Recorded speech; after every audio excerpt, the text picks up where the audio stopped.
We are here this morning for our council-funded agency's 6 monthly report presentations.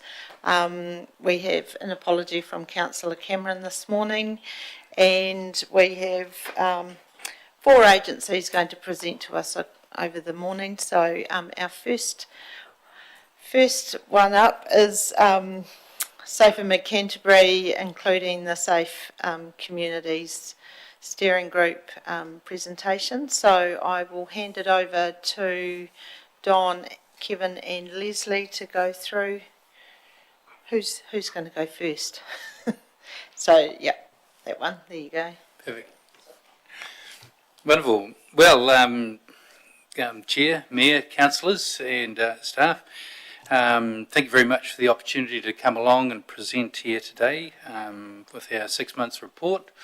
I'm going to sort of go over the general work of Safer Mid-Canterbury and just a couple of high and low lights of what's been happening over the last 6 months. And I'll hand over to Leslie to talk about the Safe Communities project, and I think Don always likes to have a word or two at the end to finish off, so 2 words at the end, so we'll go from that. Obviously everybody knows that Don McLeod is the chairperson of Safer Mid-Canterbury. I was just noting when I was sort of getting ready for the presentation that this is the 46th time I've been in front of council.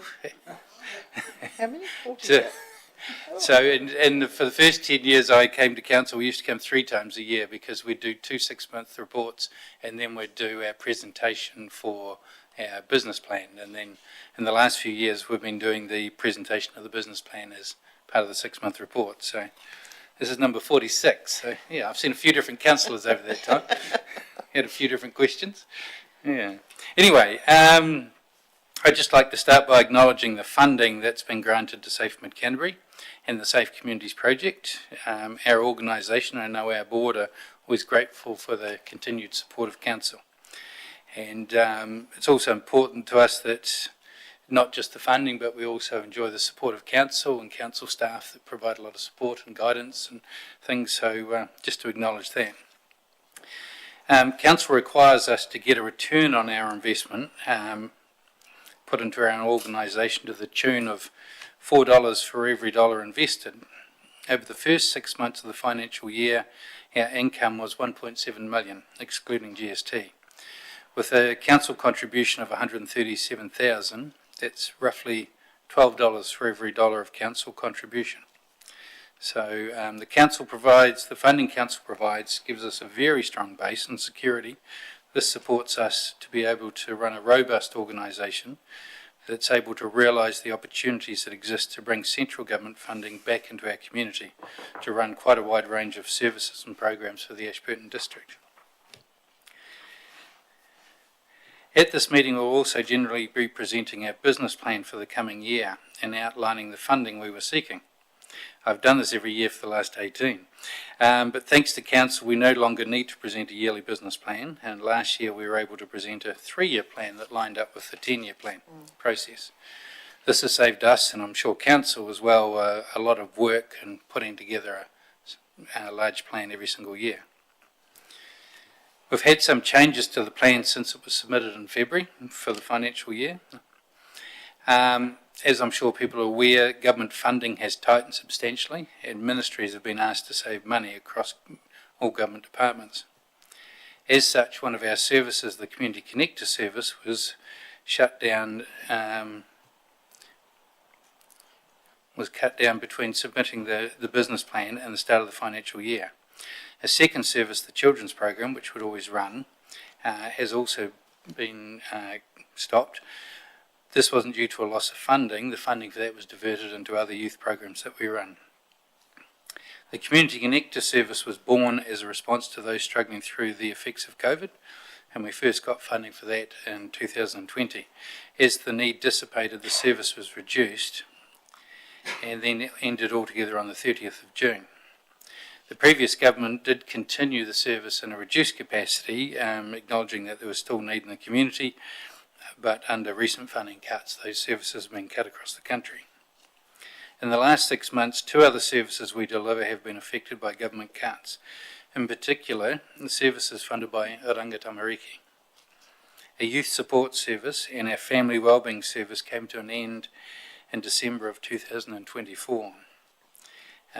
There was quite a bit of publicity in the paper, so some of you might be familiar with that. It wasn't necessarily our organisation generating the publicity. The Guardian was keen on just doing it themselves. So I don't know if you read in the Guardian, but it did say in there that we were commenting on it, but the story kept continuing.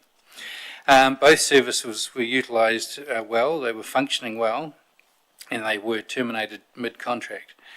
However, they fell victim, as many others did around the region and country, to Rangatamariki substantial funding cuts nationwide.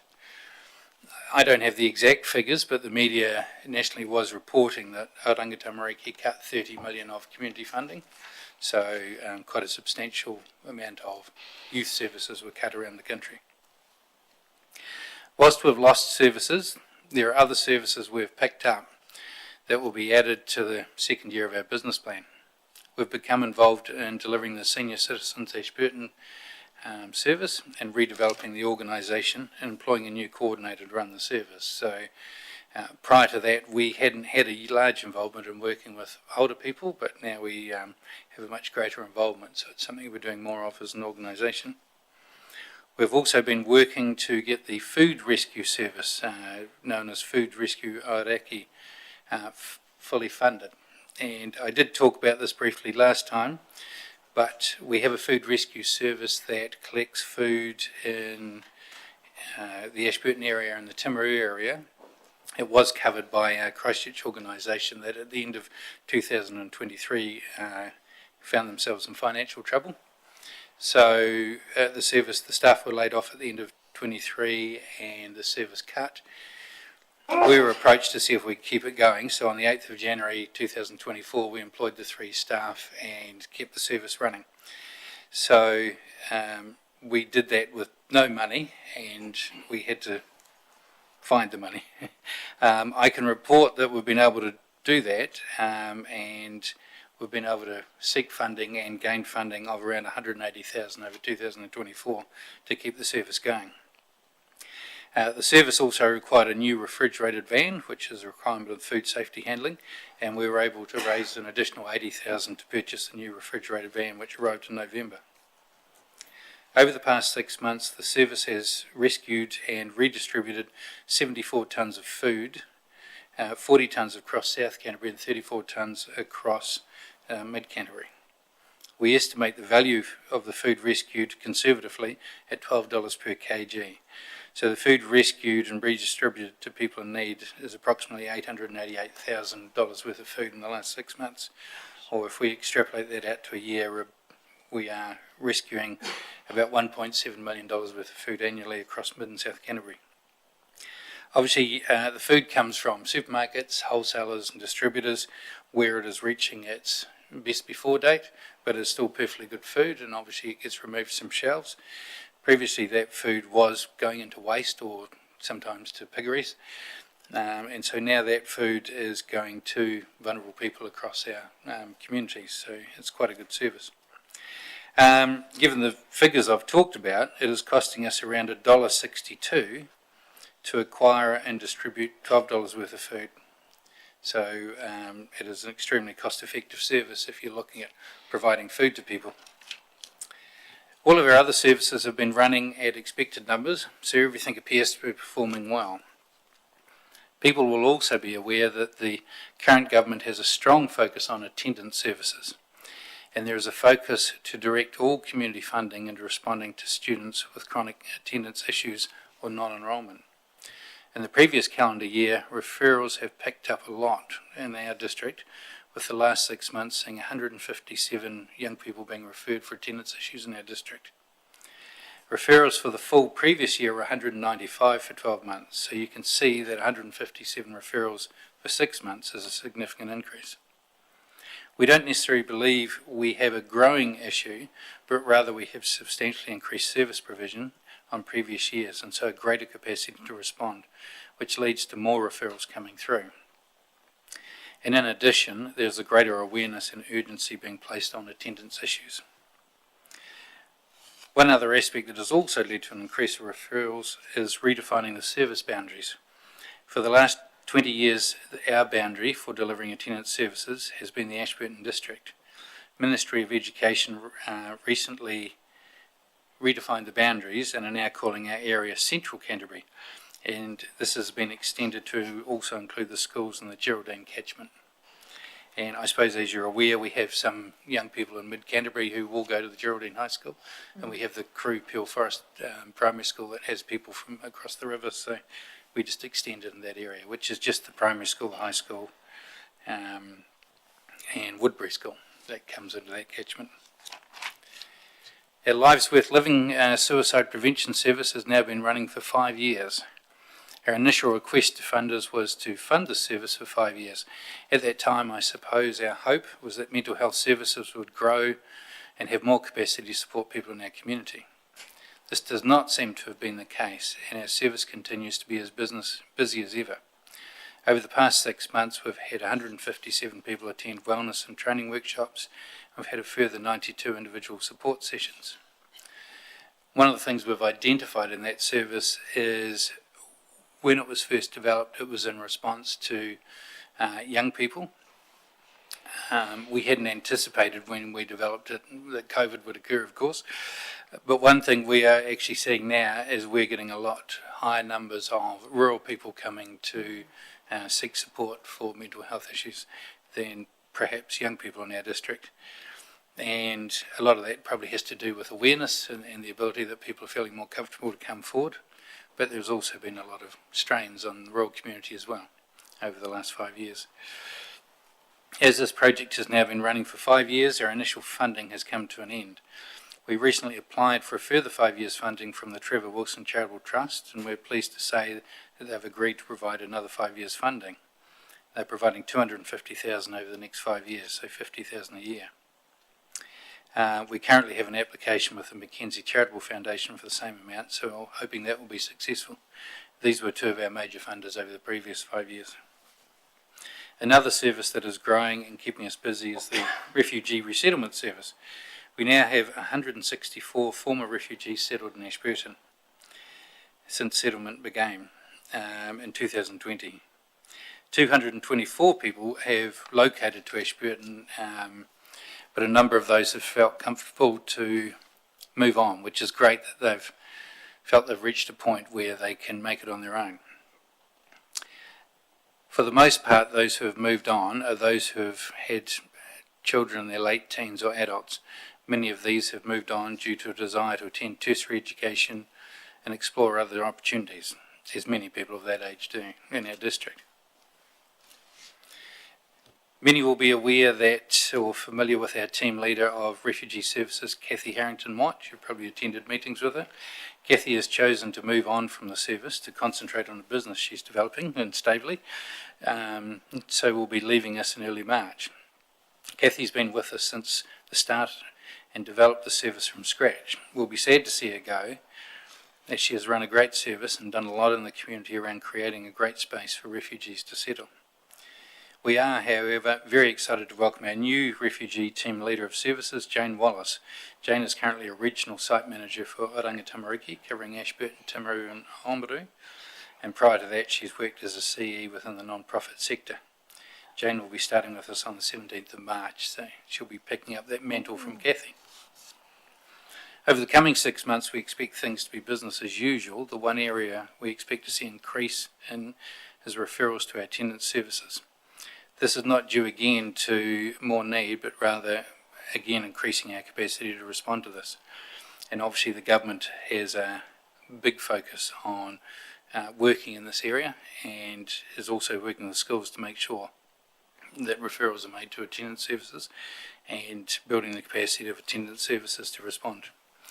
So we're hoping that we'll be able to support more students at an earlier stage and in time reduce the numbers of young people who aren't attending school at a good rate. I'd like to thank the Council again for their support and the opportunity to discuss our work over the past 6 months. We run a large number of services and support a wide number of people in the district and beyond. It's not possible to discuss every service we deliver, but I'd be happy to answer any questions on any service that we deliver in the community before handing over to Leslie to discuss the Safe Communities project. Thank you. Thanks, Kevin. That was a really good overview. And just to note, both myself and Tony Todd are the council reps on the Safe Canterbury board, and Russell Ellis is also a representative. So, yeah, good to hear that all sort of in a nutshell. Questions now from Phil. Thank you. Councillor Hooper. 3, if that's okay. You Madam can do Chair. it. Yes. The food rescue service. Remind me again, Kevin. Does that the food, does it go straight to the food bank, or does it go directly to the vulnerable families? No, it goes directly to organisations and food banks. Yeah. So there's actually about 34 organisations that it goes to.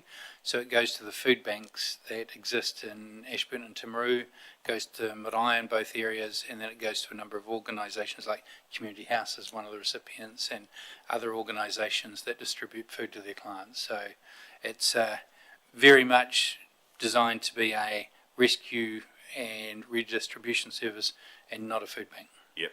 Numbers there are awesome. That's great work. Apart from PUP, where do your costs lie with Lives Worth Living? Pretty much PUP. So we use PUP. We also contract in when we need to counsellors, and so we have a few on the books. Okay. And so we have if we have a suicide or that sort of thing, and we need to respond, we have that money sitting there and the capacity to do that. So we contract people in, and then there's just some small costs just around the administration, and we do a lot of events and workshops. So there's some promotional items. We use a lot of national items, but we've developed some local ones too, quite a good rural booklet as well. So because the national ones probably don't have a rural focus that we haven't been able to find. So yeah, It's doing great work. but mostly wages and Thank contract counsellors and things. Yeah. Final question is the new refugee lady, Jane, is that a full-time role? Will she be covering refugees in a similar area to what she's been working in, or is it solely focused in Ashburton? Is she going Just to be Ashburton. She's based here? Yeah, she's based here. So Jane's been working covering these 3 sites, but she lives locally. She has a lot of experience, and her role now will just be to run the refugee service, which is predominantly people just settling in Ashburton. Neil. Thanks, Liz. Welcome, Kevin. Great report. I just follow on from Phil on the food service, since you're not running a food bank. And I've been thinking about it for some time, because these food bank services, they run into financial difficulties all over the country because because of the work that they do, and they don't get enough funding to do it. So I've been thinking just myself, and it's just my view, is if there was a small charge for the food for people who got it, then that might help run the service, and instead of giving it freely, because generally the people who, in my view, and I may be wrong, but the people who require the service, they do have some money. And as you said, your cost of that food is about 10% of what it would normally cost in a supermarket. So it's very, very cheap, which is great, 10% for you to distribute it. So to help the model more financially, would it be prudent to have a small charge for the people who use the service and help fund the service to keep it going? Because on the other side, we need the service, want the service, but it needs to be able to be funded as well. So a small charge may help that. And I know these people don't have no money, they're just struggling with money, as I understand, but I could be wrong. Well, the first thing, I can't talk to food banks because we don't run a food bank, we run the food rescue service, but it has not been a difficult service to attract funding for, and we've actually had funders approach us and want to fund it, and we've even had a private businessman put 30,000 into it because they see the value in it. So the necessity, we're not struggling for funding in the sense of running the service, so I suppose that's the first thing. The second thing is these services exist around the country, and there's a national body that we are registered with, and we follow their policies and procedures. There's a philosophy sitting there that no food will be charged for within that, so we've sort of bought into that. And I suppose the third thing is there's probably a percentage of people that had some money to be able to put into something, but our most vulnerable people probably don't. And so if you had a charging system, then you'd have to have a system for those who couldn't afford it to apply not to be, you could see the administrative cost of it might outweigh that as well. And so I suppose the whole philosophy is don't create any barriers. When somebody doesn't have enough to eat and feed their family, I think, a lot of people find it very hard to come forward and ask for help. It's quite a substantial thing. So, yeah, and I don't know, I suppose that's my answer. I don't think it would happen because the philosophy of the whole service across the country is to provide a free service to people and have no barriers for people to access support. And great comments. For the people who use the service, paying something for it means I wasn't given it, I actually bought it, which means a lot to the person who gets it, for their inner feeling, I think. Yes. It's quite a complex thing, I suppose. But we're part of a sort of a national organisation that has a philosophy that not to put any barriers in the way. And I think if we were finding it difficult to run such a service, you might ask yourself the question. But as I said, we actually have people who think it's such a good idea and such good value for money that they've coming to us to put money into it. So, yeah. Thank you. Don, did you want to comment? Just a quick comment. I'll get you to move your mic right over by you. Sorry. There you go. I guess the other side of it is we deliver to the food banks, and if people at the receiving end were going to be paying, they'd be paying the food bank, not us. That would be another layer of administration for them or us or both if there were money to come through those channels. So it's not straightforward. Thank you.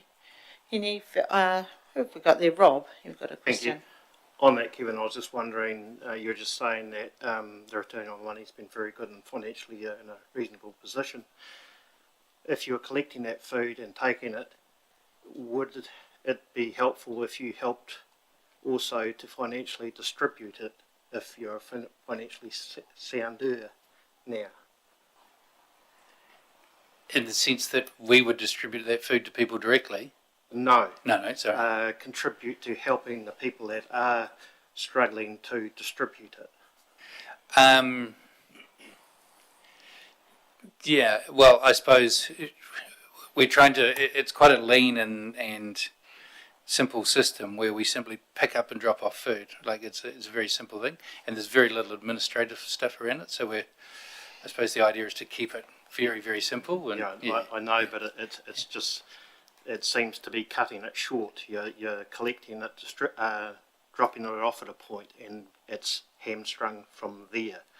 The process isn't happening because the distributors are financially strapped. So really, they need a leg up. I can understand where Neil's coming from. Yeah. And and understand your point of people. There really is a need, but we probably need to focus on helping the people that are distributing it more. I suppose the people who are distributing it,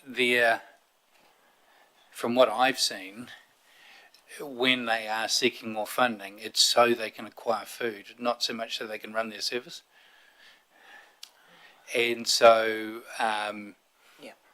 this service particularly takes food that may have been wasted and provides it to them to distribute. So it's I mean, and as an organisation, we get granted funding to rescue the food and move it on.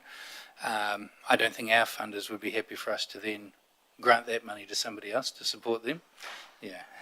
I think, we sort of, that's our bag, that's stick to our knitting, that's what we do. And then, because many of the organisations we distribute it to, I think they're financially robust in their ability to deliver their service, just not in their ability to purchase extra food if they want it.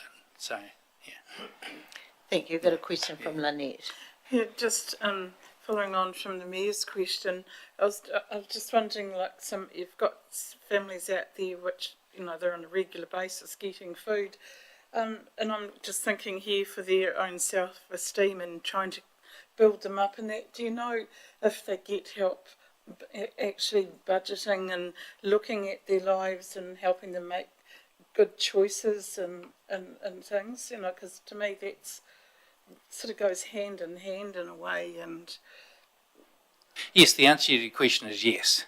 And so a very high proportion of the food we distribute goes to organisations, and these people are their clients, and they're already receiving support, which might be mental health support, it might be counselling support, sort of thing. It might be support around budgeting, it might be support around parenting.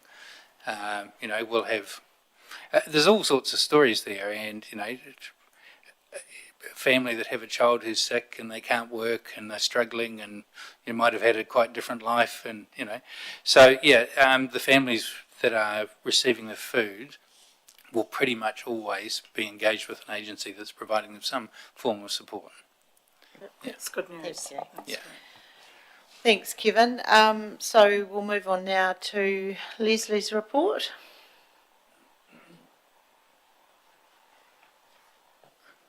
Thanks, Liz. I'll just spend a couple of minutes talking about what we've done over the last 6 months, the Safe Communities group of agencies, and then I've got a very quick PowerPoint for you with some sketches for the Bike Skills Park, because we're now at the stage where we can actually show you the dream of the group in terms of what we'd like to provide as part of that facility. And apologies to Tony and Don and Liz, who've seen it over and over again, but the rest of you haven't. So thinking about me being here, there's probably about another 30 agencies, I think I said this last time, being part of the different collaborations of the different focuses we have in areas like falls prevention and some of the other safety things that we're trying to address in our community. Before I forget, thank Liz, who is a very, very willing and able and active chair of the Bike Skills Park Group, the Safe Communities Group, the Mid-Canterbury Community Vehicle Trust, and is a great note taker, and when I'm out on the tractor and I can't be there, and is really great to work with. So July to December, the Mid-Canterbury Connector Community Transport Service, our numbers grew again. We were really pleased to enter a partnership with the Rakaia Community Association, who have purchased a not new but a newer vehicle for their community to enable people to be mobile. And we've recruited, we had two Rakaia-based drivers, so the vehicle picks people up, goes up to Methven, if required, nips into Ashburton and then goes back to Methven and then garages the car back in Rakaia. So that's enabled the other Ashburton vehicle, which is quite an elderly vehicle, it's about 2001 I think, to focus on the other end of the district and lessen the load on that car, because that car was doing a lot of double trips, Ashburton up to pick people up from Methven, back again into town, and then back to drop them home, and then back again to garage the car at Safer Mid-Canterbury. So it's doing a lot of mileage. And we do have a lot of people from Methven using the service who need to get into Ashburton. Majority of them are coming for appointments, WINS, medical, hospital, but also some people just take the opportunity to do some shopping or to meet up with family.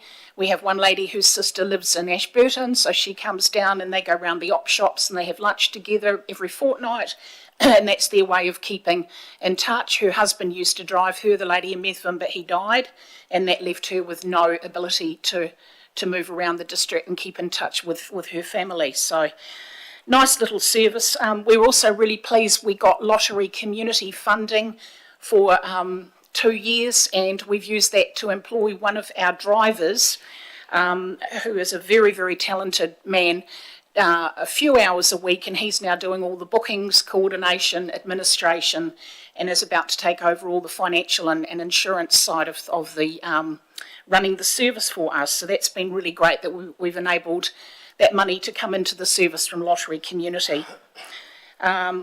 We did the ski tour again around the schools in August, half a day. 320 kids in 3 schools heard those snow safety ski messages before they went up on the mountain to do their thing. So that's a nice little project that we do with the Mount Hutt staff, who seem to really enjoy it.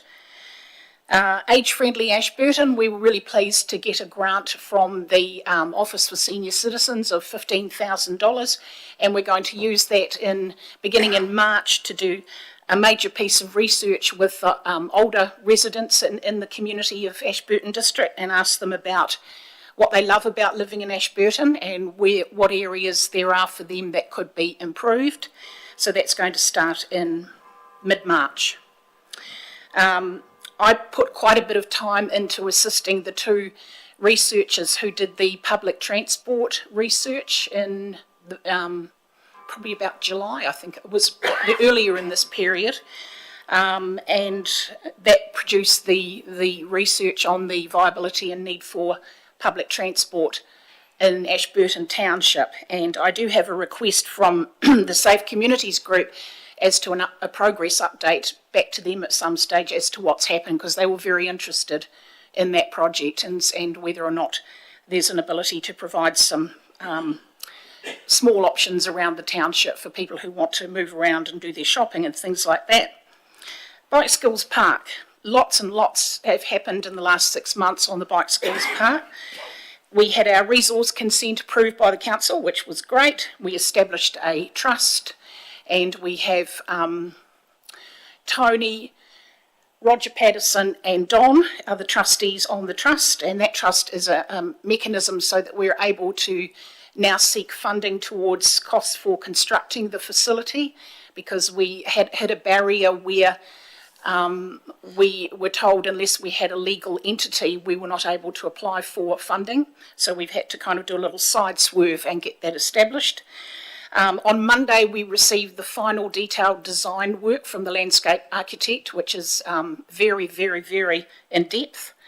And we've also had a quantity survey done on it to ascertain as close to the today cost to build as we can get. We developed a funding plan, and Tony and Liz and I went along and talked to the funders forum at the beginning of February and started to seek some ideas about who to go to, when and for what and how much before we launch our start of our seeking of funding. And probably of interest to you, the total cost from the quantity survey is just over $500,000.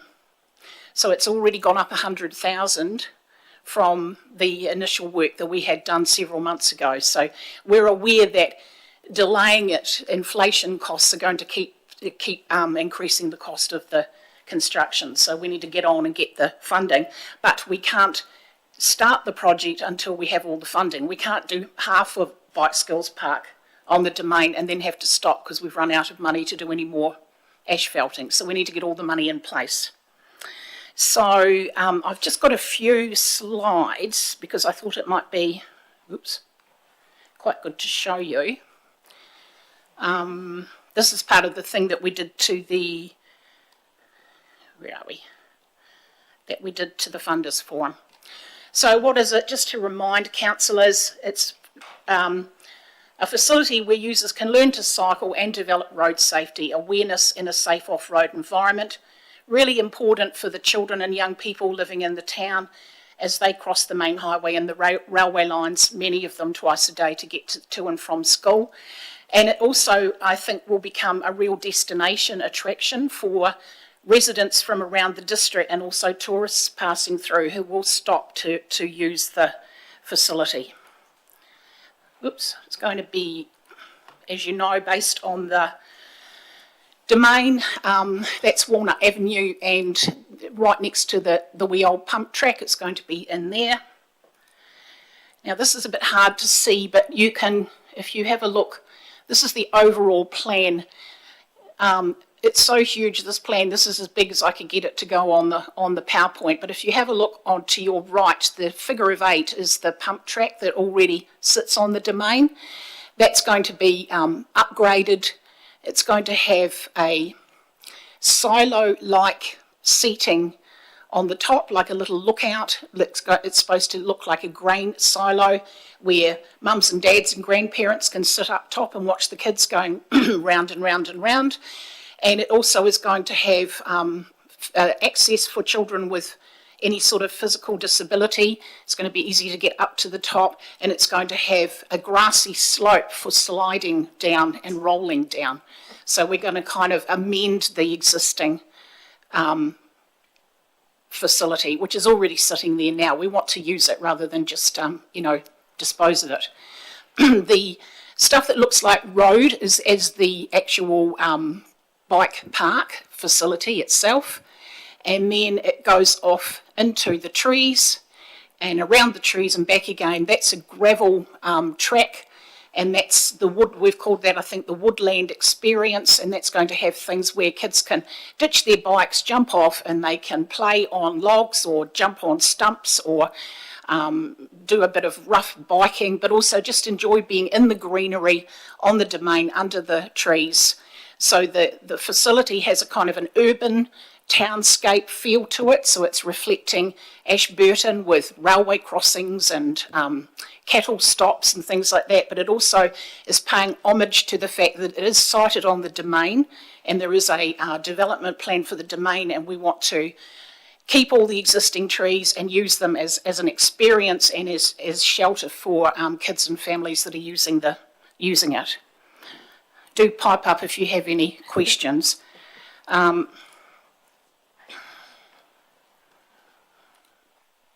So that's kind of a bird's eye view, and as I said, it's got the hard features, so the tarmac, the buildings, the railway tracks, and then the greenery as well, and lots of use of trees for shade and picnicking.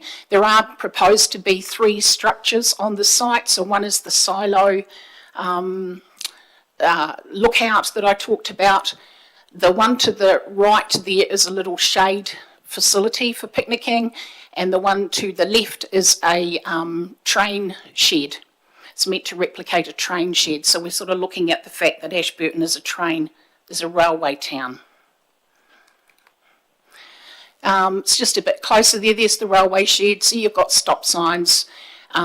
We're trying to track down at the moment the man who made the solar-powered traffic lights for the facility in Caroline Bay, because we want to have traffic lights as well. That's another view to that's a little one-lane bridge there, so that's teaching kids how to navigate one lane, how to give way, how to play together nicely and use that one-lane bridge. And then you've got your little railway track going into the rail shed and out the other side. And that's another view looking back from the wee picnic facility.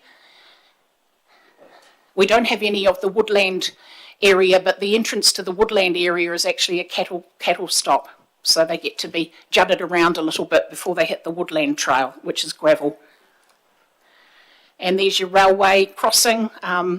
We've had lots of discussions about health and safety, so everything is actually located in the ground. There isn't anything raised up that's going to cause children to fall off their bikes, but it looks like a railway crossing, even though it's level with the concrete. And the same with the cattle stop. It's just a wee mini version. And I think that was it. So just an idea of this is what this group's been dreaming and scheming about for probably about the last year. It's really great to have the ideas down in a visual form, and it gives us some great enthusiasm around now moving forward and finding the funding to build it for the community. So does anyone have any comments or questions? Got a question from Phil. Thank you. Yep, I do. Looks really good. Looks awesome. Will you be putting in security lighting for the night time and? It's not in the budget. I think that the domain staff would not be wanting it to be used like through the night. I think they see it as a day facility, so it hasn't been discussed even or budgeted. I think it was discussed once, but it was around the fact that it's a day facility. We don't want children hanging around down there at 10 o'clock at night. No, security lighting. I was meaning for vandals popping along at night and wrecking your new traffic lights and etc. No, we haven't discussed that. I'll make a note of that though, Phil. Can I go back to the connected vehicles? Sure. Yep. Yes. Yeah. So the numbers are similar to the last 6 months. Do you think it's sitting where it's sitting now, and we've probably reached a ceiling? And that flows onto another question: will you be looking at locating or housing a vehicle in Methven, following on from what you did in Rakaya? What we're finding is it's really difficult to get the message out that that service exists. We're constantly having people saying, I didn't know that was there. I didn't know, oh, my auntie could be using that service. It's really, really difficult to get the message out to the community that it's there. I think there's a lot of untapped usage and I think people don't understand how it works. They think it's some kind of a shuttle bus that leaves at 7:30 in the morning and comes back at 4 o'clock at night. And the more you talk to people and they understand that it's a pickup service, and if you've got to get to the Ashburton Hospital for 10 o'clock, we will pick you up at 9:15 and we'll have you there, then we'll wait for you and then we'll take you home. They can't understand that a tailored service like that is actually available. So I think there's a lot of untapped potential. It's just working out different ways of marketing it. The marketing that we've done on Facebook I don't think is particularly worked, because I don't think that's a lot of our target group are older people and a lot of them aren't on Facebook. So I think we need to put our heads around a different strategy as to how to market it. We have looked at the concept. We had a trust meeting last week. We did actually look at the concept of having a located vehicle in Methven. And at the moment, the trusts, I'm speaking on behalf of the trust because I'm not a trustee, but Liz is. The focus for the trust at the moment is to look at creating funding for a new Ashburton vehicle, because, as I said, that vehicle's 2001. So we sort of had a concept around maybe in 2 years' time working with Methven to think about, could there be a vehicle for Methven? And it might be that at that stage, we don't need a vehicle for Ashburton. I don't know. It depends on, the public transport thing fits into that as well for Ashburton Township. So, yeah, sorry, it's a bit of a long-winded answer. Lynette. This schools park, are you putting a package together so it can go out around some of the service clubs like County Lions, and I'm thinking Royal Women and that? Because it would be good for you to go around and speak at these and try, because is it around June, July, they change over their chairs and things, and so they have new programs for the year and fundraise, and I think it's probably just timely to go out around the community and might be able to gather up some funds in this space. Yep. Excellent. Now that we have these sketches, we've got something visual we can actually inspire people and get them enthusiastic about.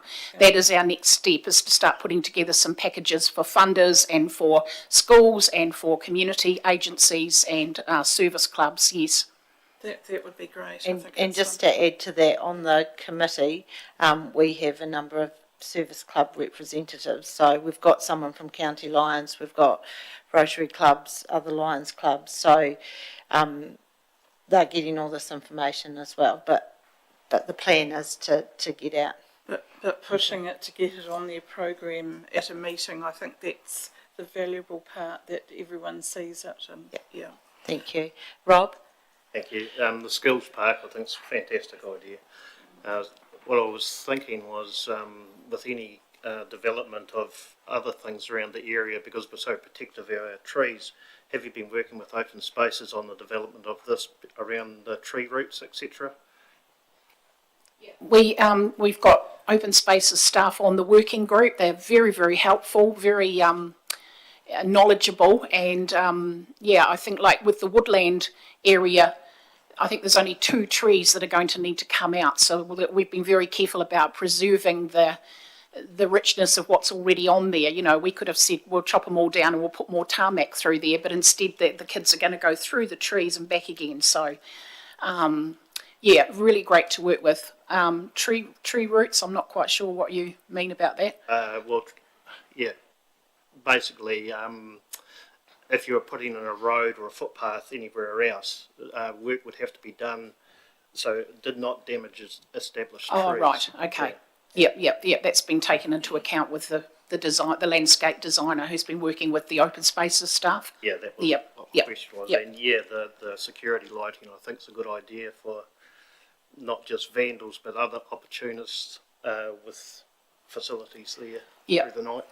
And just to add to that, the landscape architect who's doing the work has worked with open spaces on the domain development plan as well, so it's all kind of ties in quite nicely.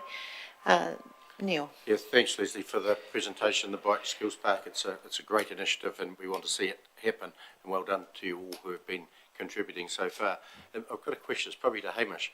We have a road safety budget, and could we have a look at it and see if there's any monies in there? I know it's not very big, but if there's any monies we could divert to this project to ensure that it happens. Could we have a look at that, please? Yes, you're right on both counts. There is a budget and it is very small, but we can certainly have a look and see whether this is a priority for the road safety program. Thank you. We, just to add to that as well, we have our road safety officer comes along to the meetings, so she's been there from day one, which has been good. Tony? Thank you. Yeah, well, it's called a Bike Schools Park. We know that the police and schools will take kids there and they'll actually walk around and learn what stop signs are and giveaways and roundabouts, etc. But also the new refugee community will use it as well, so they also learn the skills of the road that they need to find out about. And we're not quite sure if a Bike Skills Park or Bike Skills Park is the correct name for it. So we intend to go out to the local schools to ask them what they think would be a good name for it, because we know there's already a Bike Skills Park down the ACL, which is a different type of Bike Skills Park. So we're looking for ideas on a name. That looks like all the questions for you, Leslie. Don, did you just want to do a quick wrap up before we're done? Thank you, Madam Chair. My two words really are thank you, but if I can wrap a couple of sentences around those.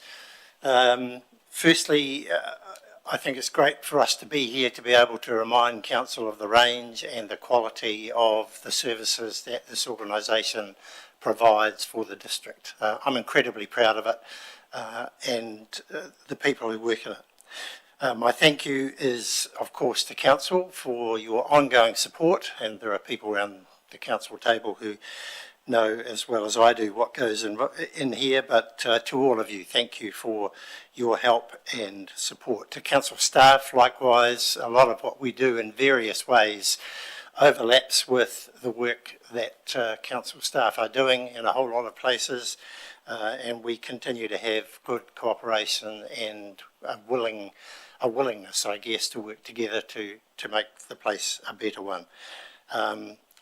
And finally, of course, I've got to thank Kevin, his staff, people like Leslie. This organisation would not run without the work and the abilities of its general manager and the people who work with him. And again, I'm incredibly proud of them. So thank you all. Thanks, Don. Lynette? Can I just ask, Kevin's report, there's some great facts and figures and stuff in that. Will that be available to us? I was just trying to write down some of the some notes, and there's some. Well, it could be. I just generally when I come to these the day before, I just have a look at a few things and wing something. So, but yes, I don't have it. I have it across various documents. But you're more than welcome to come and visit us, and we can tell you about all our services and what we're doing if you're interested. No, invitation's open to everybody. It's just a great report and a lot of. Yeah. Kevin could give you a copy of his handwritten notes, but you might not be able to read them. Thank you. We're going to break now for morning tea. We'll be back at 10:30.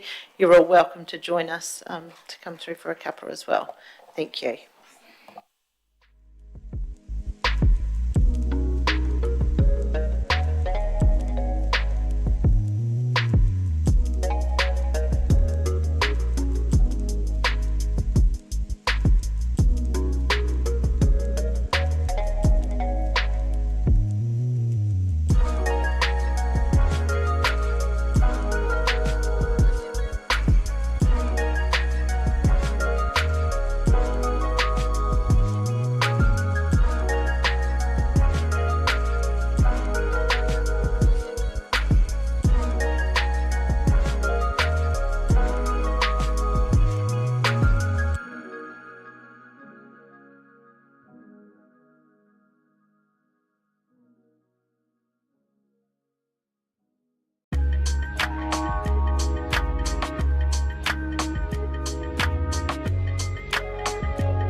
back now to continue the 6-month reports.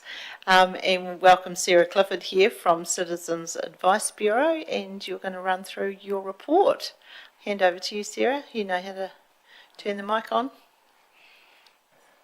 Yep. Yeah, there you Okay.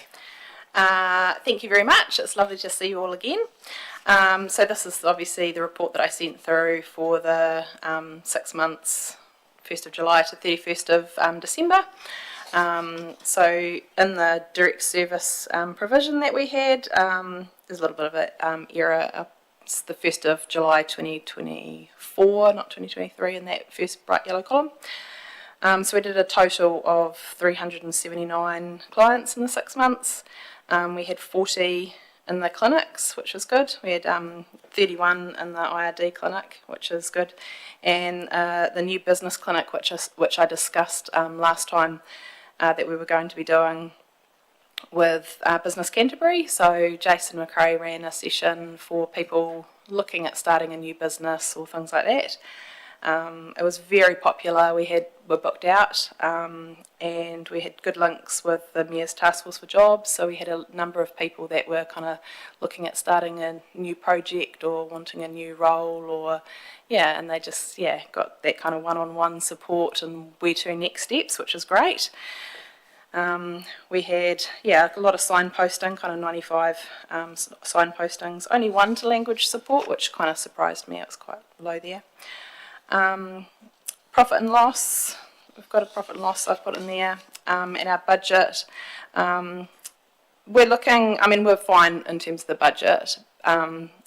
The other income, which is highlighted there, the 4,000, that's mainly just our wish list of things that we want to do. So, we can cover our bills and pay the wages and our rent, but, the other things that we want to do, extra trainings and, mileage and things like that, that's where we want to put into that extra funding there. Pay me more hours, things like that. One of the things that we had there is the Community Trust Mid and South Canterbury. We'd actually applied for 10,000, but only received 5. That was great that we received that. We also received a multi-year grant, so we get that confirmed for the next 3 years, so that's good. We've got some other income opportunities over the year, and some people that have suggested some or proposed some fundraising and some things like that, and some other opportunities like Advance Ashburton, things like that we haven't formalised yet. In terms of our expenditure, printing and photocopying, we were gifted a printer by CAB New Zealand. So we've got a new printer with cartridges that will probably last us 10 years. They're pretty big cartridges, so we should be fine in terms of that, but that's reduced our printing costs dramatically. So we now only have photocopying and scanning with the Community House printer, so that's reduced our expenses hugely by that. So in terms of our service development, so just that ongoing learning and development with the volunteers, we've had so much training over the last wee while. In the future we've got, there's a change with the funeral insurance scheme. It's changing to a funeral trust. So that whole process, the average age of the people that are being sent letters to tell them all the changes is 82.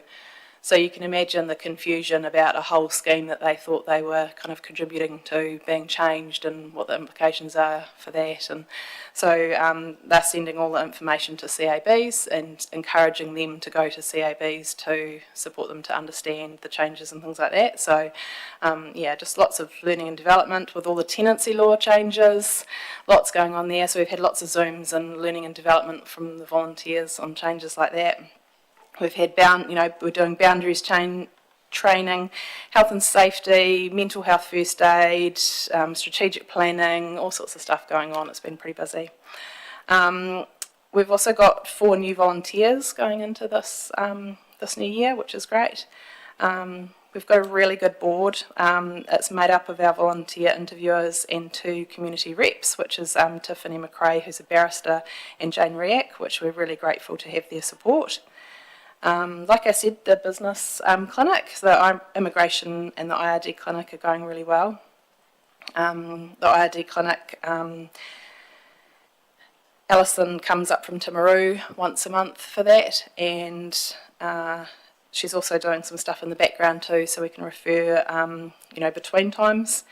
But she's committed to the next 4 sessions. She's noticing a lot of challenges, particularly around when people turn 65 and they're still working. So changing tax codes and not quite getting it changed enough, and then there's big bills to pay. So real challenges around that, and also lots of challenges around being on a benefit and getting a part-time job, and the tax codes and changes, and then having to pay a lot for IRD. So lots of they're seeing an increase in people with, not being able to pay their bills and, getting really challenging, anxious states. So it's good to be able to provide them a bit of support there. The business clinic, we've got a new clinic next session with Jason and May. We've already got some people booked into that. So that's really exciting, capturing that market again that we did last year with just people wanting to start a new business and have a new idea, and having that mentor and that person that can have a little chat to them about the next steps and opportunities. So it's really great. We've got our awareness week coming up, 11th to the 16th of March. We'll have a display in the library, which will be great. And that leads us to our new service that we've started. I've seen a number of you on a Wednesday evening coming out of council. So in the library, 5:30 till 7:30 p.m. on Wednesdays. We saw a need with, obviously our service is 10 to 1 Monday to Friday. We have been putting in afternoon sessions when we've got enough volunteers. But just a lot of people can't access the service if they're working, or if their issue is actually with their employer. They don't want to kind of take some time out during that time. So we've also got the immigration clinic changing to the Wednesday evening as well. So we're hoping that will capture a lot more people that need that support rurally as well, being able to drive in. We had 3 attend the first session and 10 inquiries the second, and last night we had 5 inquiries. One of those last night was over an hour and a half long. So just the numbers alone don't really reflect the complexity and the time taken for the actual inquiry and how to manage it. So, and all the training in the background that the volunteers need to be able to answer it. So, but I'm pretty impressed with those numbers so far. So that's really cool. Can I just ask a question, Sarah, Absolutely. on that? So do you book out one of the rooms and just have that available for people? Because I'm guessing a lot of what they talk about is quite confidential, so Yes. you would need to be... Yep, correct. We have an arrangement with the library. We kind of sit where you did the Talk It Up Tuesdays on that nice table there. yes. So we sit there, and then I've got the 2 rooms right next to the stairs. They're booked, the 2 little ones. And so they're booked for, we can kind of go in to do one-on-ones if it's a confidential question. Yeah. Yeah, that's great. Yeah. Yeah, so one of those nights we did quite a lot. I think the last week you had a meeting for the climate change. So we had a number of people that obviously had never been in the building before and didn't know which room. So they'd ask us because we're just sitting there. So perfect, perfect relationship to try and, capture some information and support, which is great. In February, we had one of our biggest weeks. We had 26 inquiries, and like I said, that number may or may not seem quite big to you, but it's pretty big to me. That's kind of like 5 inquiries a day. So, and like I said, some of those can be hours long. So, pretty big effort from the volunteers. We were on the 0800 roster again. So we had 2 weeks in January taking calls from all over the country. So some of the stats where it says that there's some calls from Auckland and Greymouth and things like that, that's where that skews a little bit. And we're also doing a collaboration with, so the Need Help book that we put out 4,000 copies of that last year, over the last couple of years. We're doing, just currently doing the updates of that at the moment for the next print. And Leslie, Leslie has approached us to do a version for older adults. So we're really looking forward to working in collaboration to do an older adults version where it incorporates a lot more of the activities that people can do and, steady as you go and sit and be fit and some of the community connector, vehicle trust and all that sort of stuff. So yeah, really looking forward to working on that. Is there any questions about that so far? Got a question from Lynette. I'm just going to ask, how many volunteers do you have working for you? At the present point in time, I've got 21. So I've got 4 new volunteers in training, which is great. And I've got, you often have them coming in and going out at the same time. Okay. So I've just had a couple, one resigned, he's done 11 years service, 9 years in Helensville and 3 for us. So, I mean, that's a huge commitment and wants to go and volunteer to do some other things. And one volunteer I had who's been travelling from Geraldine to volunteer, and she just wants to do a bit more volunteering in her own community. So, and technically Geraldine's Timaru catchment for CAB. So, yeah, we'll do a bit of work there to see if we can maybe look at set up something there. But yeah, so and the more I get, the more hours that we can be open, and yeah, the more services we can provide. But yeah. So you're still looking for more people? Always. We will be always looking for more volunteers, absolutely, yeah. Well, that's something we can go back to our organisations and promote. Yeah, great. I think having the evening clinic is going to open up a lot. I've had a lot of people say, I'd love to volunteer, but I work. And also capturing that near to retirement age group where they are about to retire and they can come in and start their training in the evening clinic, and then then they've got a project to do afterwards. So I think it'll capture a lot. I'm hoping that some emails around council staff, because they can just walk down the stairs, maybe do a couple of hours volunteering and then go home. Maybe that might work. I do have biscuits and crackers, so yeah. Wow, that's good. Some of these specialised workshops that you're having, is there a charge on those, or is everything's free? Everything's free. Yeah. So the IRD clinic, the business clinic, everything's free. Yeah. That's amazing. Thanks, Lynette. Tony. Thank you. Just looking down the trading income, the odd one out to me is air rescue services. How do we qualify for funding from them? Interesting. So they obviously have a big pool of funding, and you can apply to it. So any groups can apply to it. We're in the catchment for Canterbury. You just put your application in, and mainly community service, essentially. That we're providing a community service. Yeah. I was quite surprised at that too. Like, I thought that everything had to go to the helicopter essentially, but no, they've got a quite a big fund there that they give out to community groups as well. Yeah. Just a question from me. So I know in Community House you've got sort of a pamphlet wall, and we did always talk about having sort of some tourism or information for visitors. Do you still have that? Yes.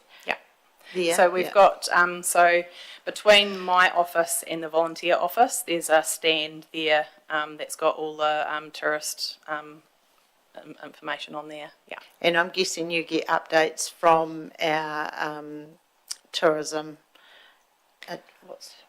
from our economic development team at council with the newsletter and sort of what's going on. No, but that would be great to be added to that. Yes. Yeah.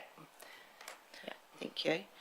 Do you have anything else to add, or are you just happy for questions now? I can show you a little bit about the numbers and stuff if you want. That would be good. Yep. Yeah. Okay. So I just thought I'd whip to the screen here.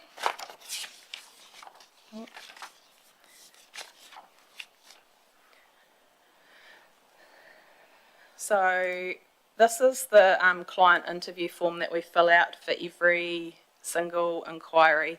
So we put in kind of the issue that was that the client came in about. So we'd put in, client came in and wanted to talk about a tenancy issue.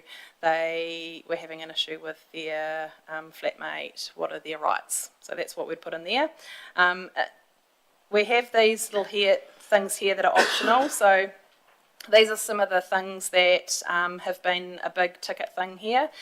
Sometimes this changes, so sometimes we had stuff here about, is this inquiry related to COVID, or is this inquiry, like you said, we've got a big issue at the moment with exploitation and trafficking of migrants and natural disasters, so obviously that's there from the flooding, and there's still issues coming in from the flooding, so we can tick those boxes. We've got here the areas that it was in, so like I said, it was a tenancy issue, so we would be putting kind of housing and land, and then we would click in here for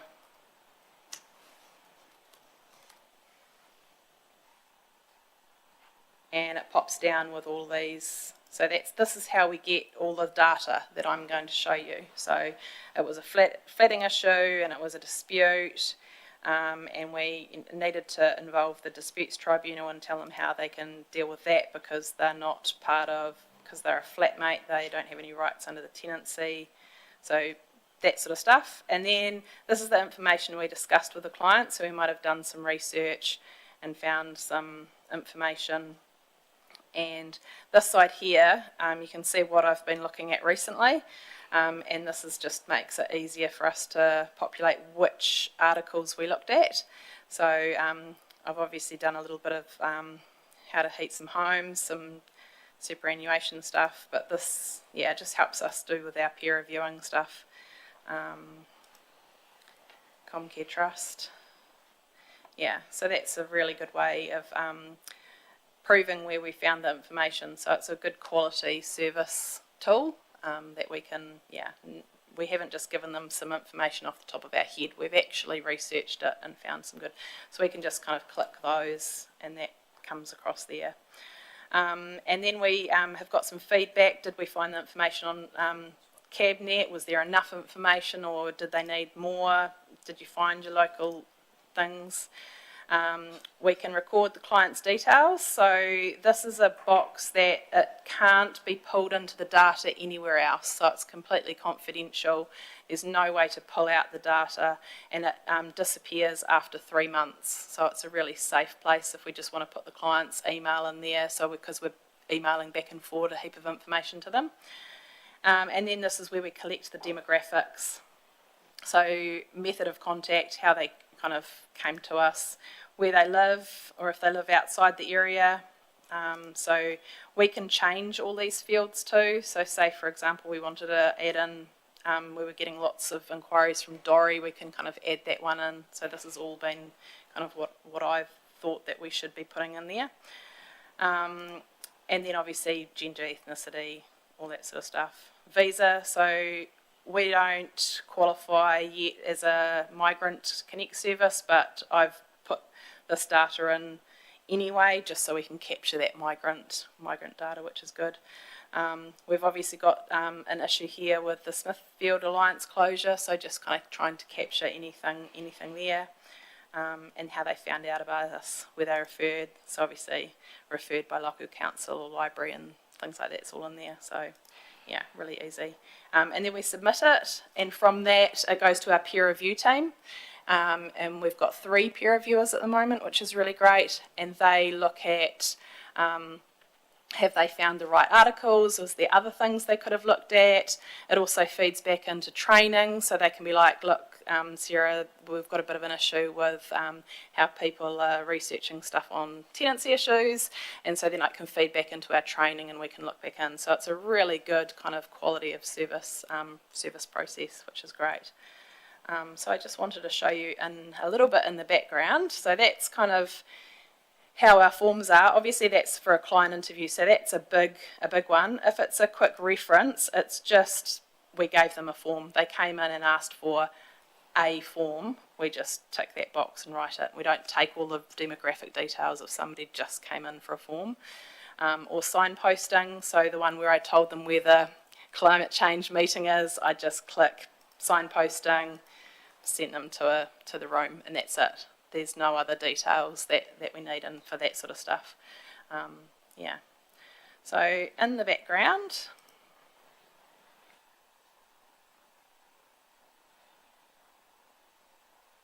so this is kind of where I get all the reports from that data.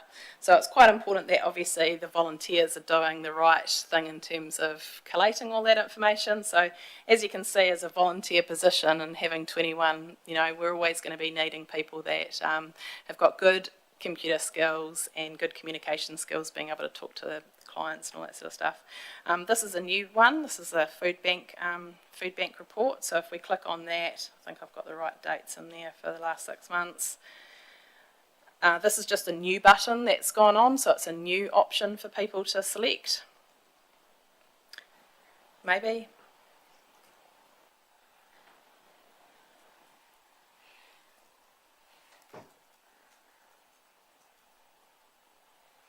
So you can see in the last 6 months we had 5 that we referred to the food bank. So you can see some kind of issues on that they were New Zealand European, the majority, 60%, New Zealand or Pacifica. So yeah, so we can kind of get some data and details out of that. We click back into reports. So just a question on that. So that's people coming to you asking where the nearest food bank is, Yeah. and if they can just Yeah. rock up and get Yeah. food. It is a new button, so it's a new button in the top here. I think it's other food bank referral. So that's a new button. So just kind of introducing how to click that, make that kind of, yeah. So sometimes if it's a client interview and you've talked about budgeting and you've talked about a whole pile of other things, it won't capture in that data because it's not a quick, referral. So, Okay. yeah. So that's not indicative of how many requests for food. Yeah. That makes sense. So has that new button come about because you were getting more and more people come in? Nationally, yeah. Nationally, yeah. Okay. Absolutely, yeah. Yeah, nationally. So if we have a little look at, say, the monthly report, so this is where I get the data that I pull out.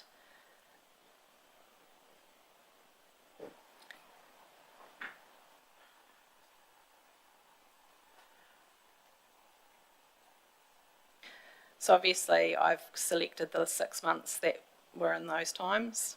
So we obviously had 339 inquiries, 40 at the clinics. There's a couple that don't want to ask their age or don't want to give us their age, or it might have been an email and they just don't reply with that information. So over half is coming face to face, 38% over the phone. And yeah, you can see the IRD, the other, which is the business and the immigration.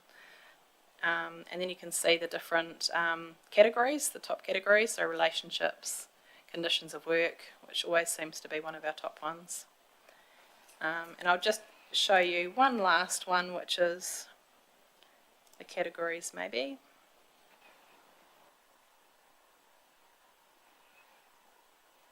So all this kind of data is able to be used by all of us. So when people say, have we got an issue with ... I can say, well, this is the data we've got coming to us. It obviously doesn't capture everything because we don't capture the whole community, but it certainly captures the people that haven't been able to find help anywhere else. So obviously, like here, you can see that it's community contracts and conditions, community law, employment disputes. It's all sort of still sitting up at that top end of what people are wanting support with. So quite interesting. And that's how it looks in a pretty big picture. Any questions? Any questions for Sarah? One from Tony.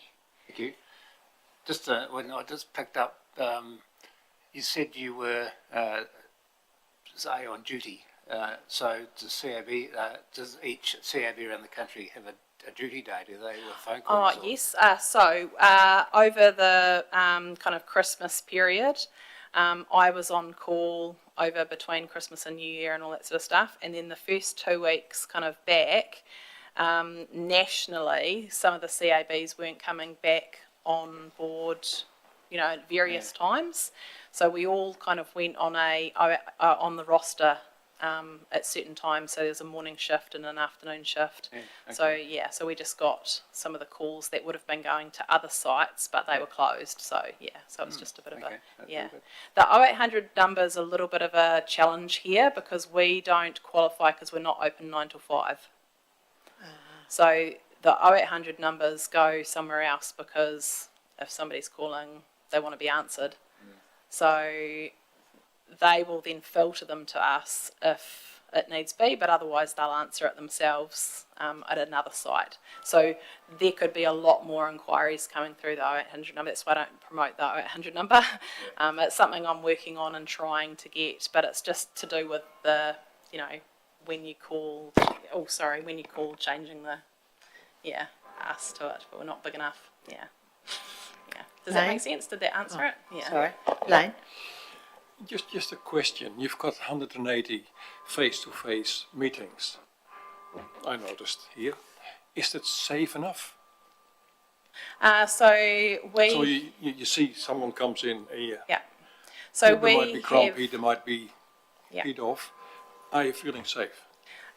We have, in Community House we have a number of systems in place which are really good. Obviously with the history of the building, things have been done quite well.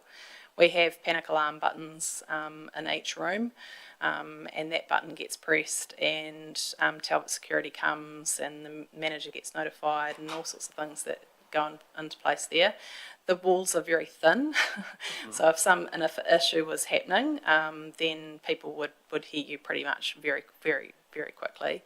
So there's a lot of kind of things. They've done de-escalation training. My volunteers and also Community House staff and groups have done de-escalation training. There's always 2 volunteers on.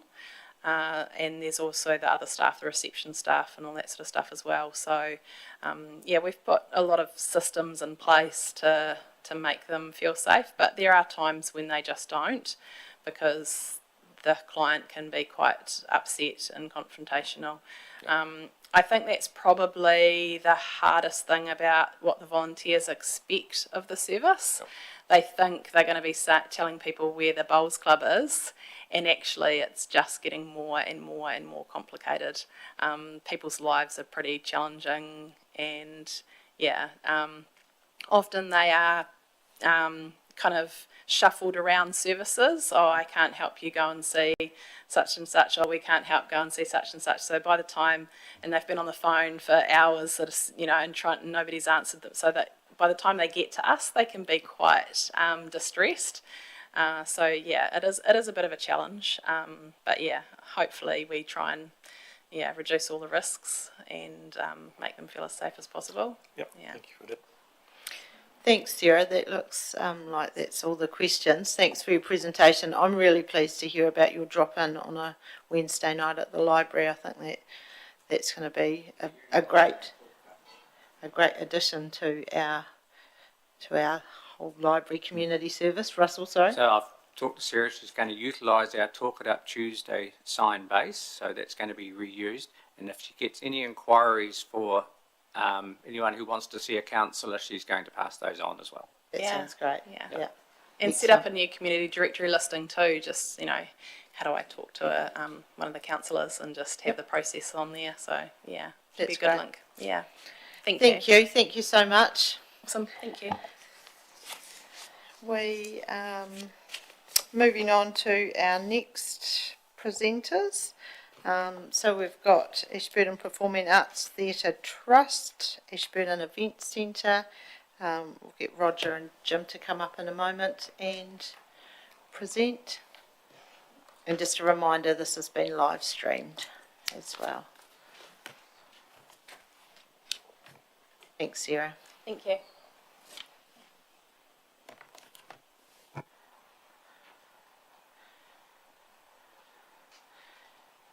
Good morning, Roger and Jim. Good morning. So just get you to turn your lights on, and we have got your report that's come through to us, and we've read that. So if you just want to give us a summary, and we'll ask some questions at the end.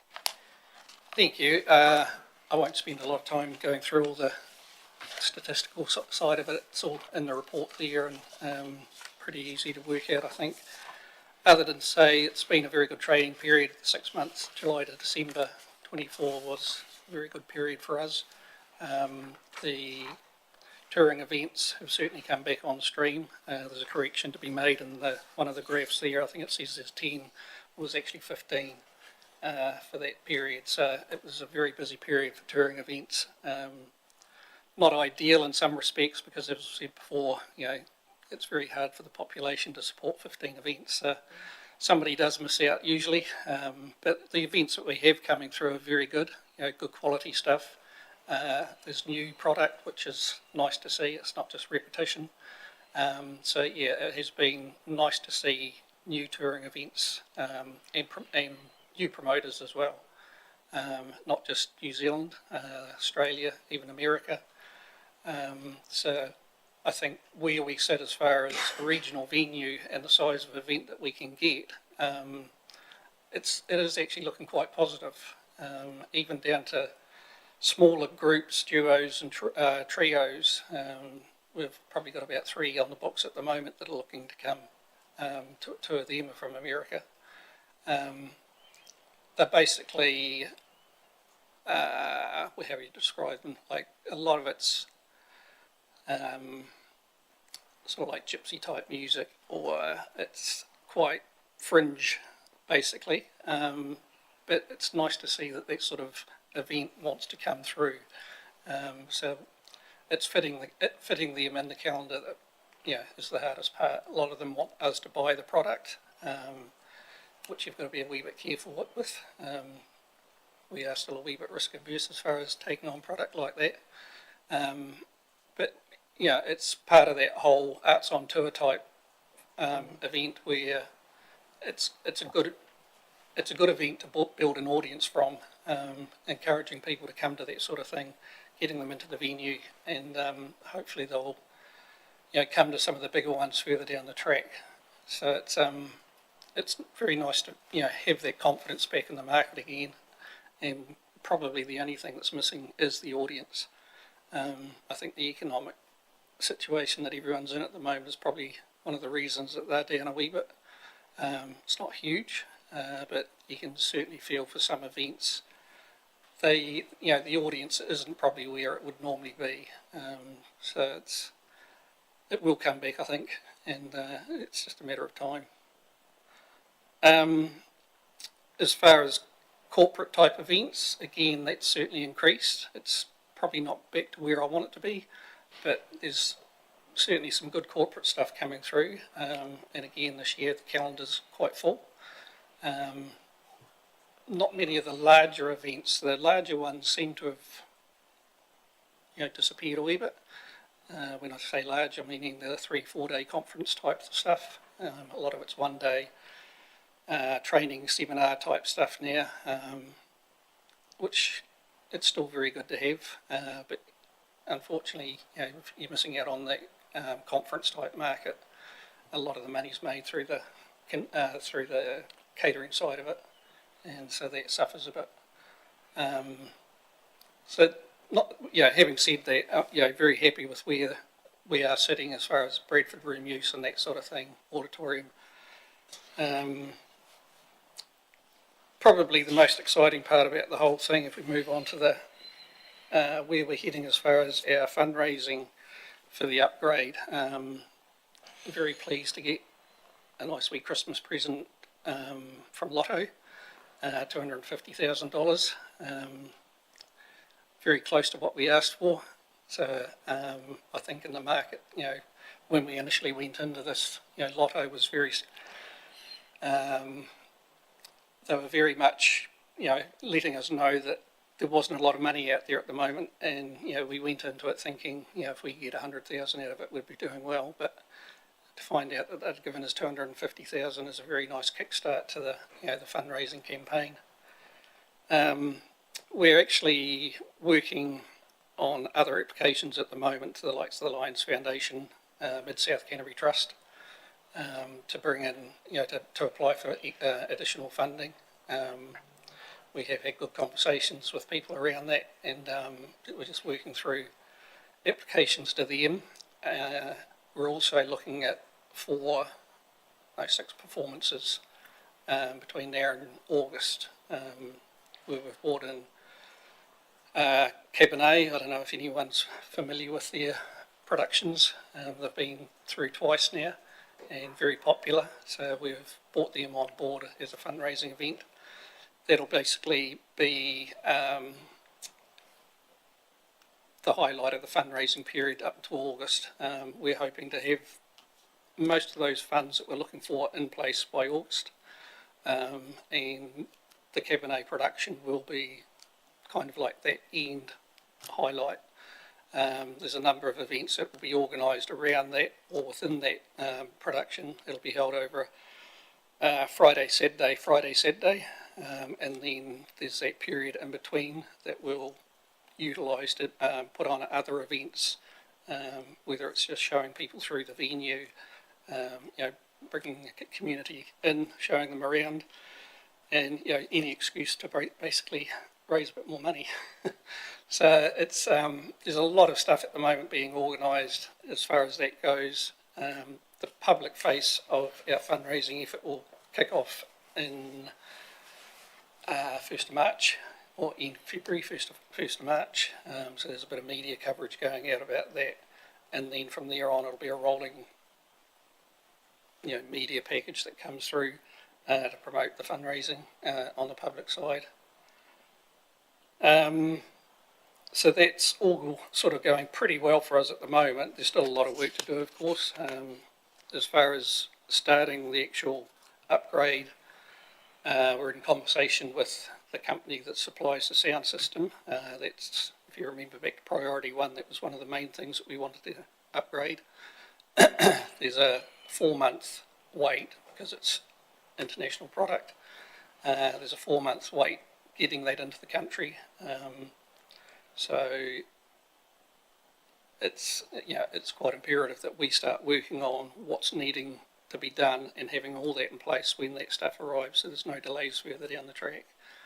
Unfortunately, it won't be in time for the major production of My Fair Lady. No, Mary Poppins. Mary Poppins. I always get those two mixed up.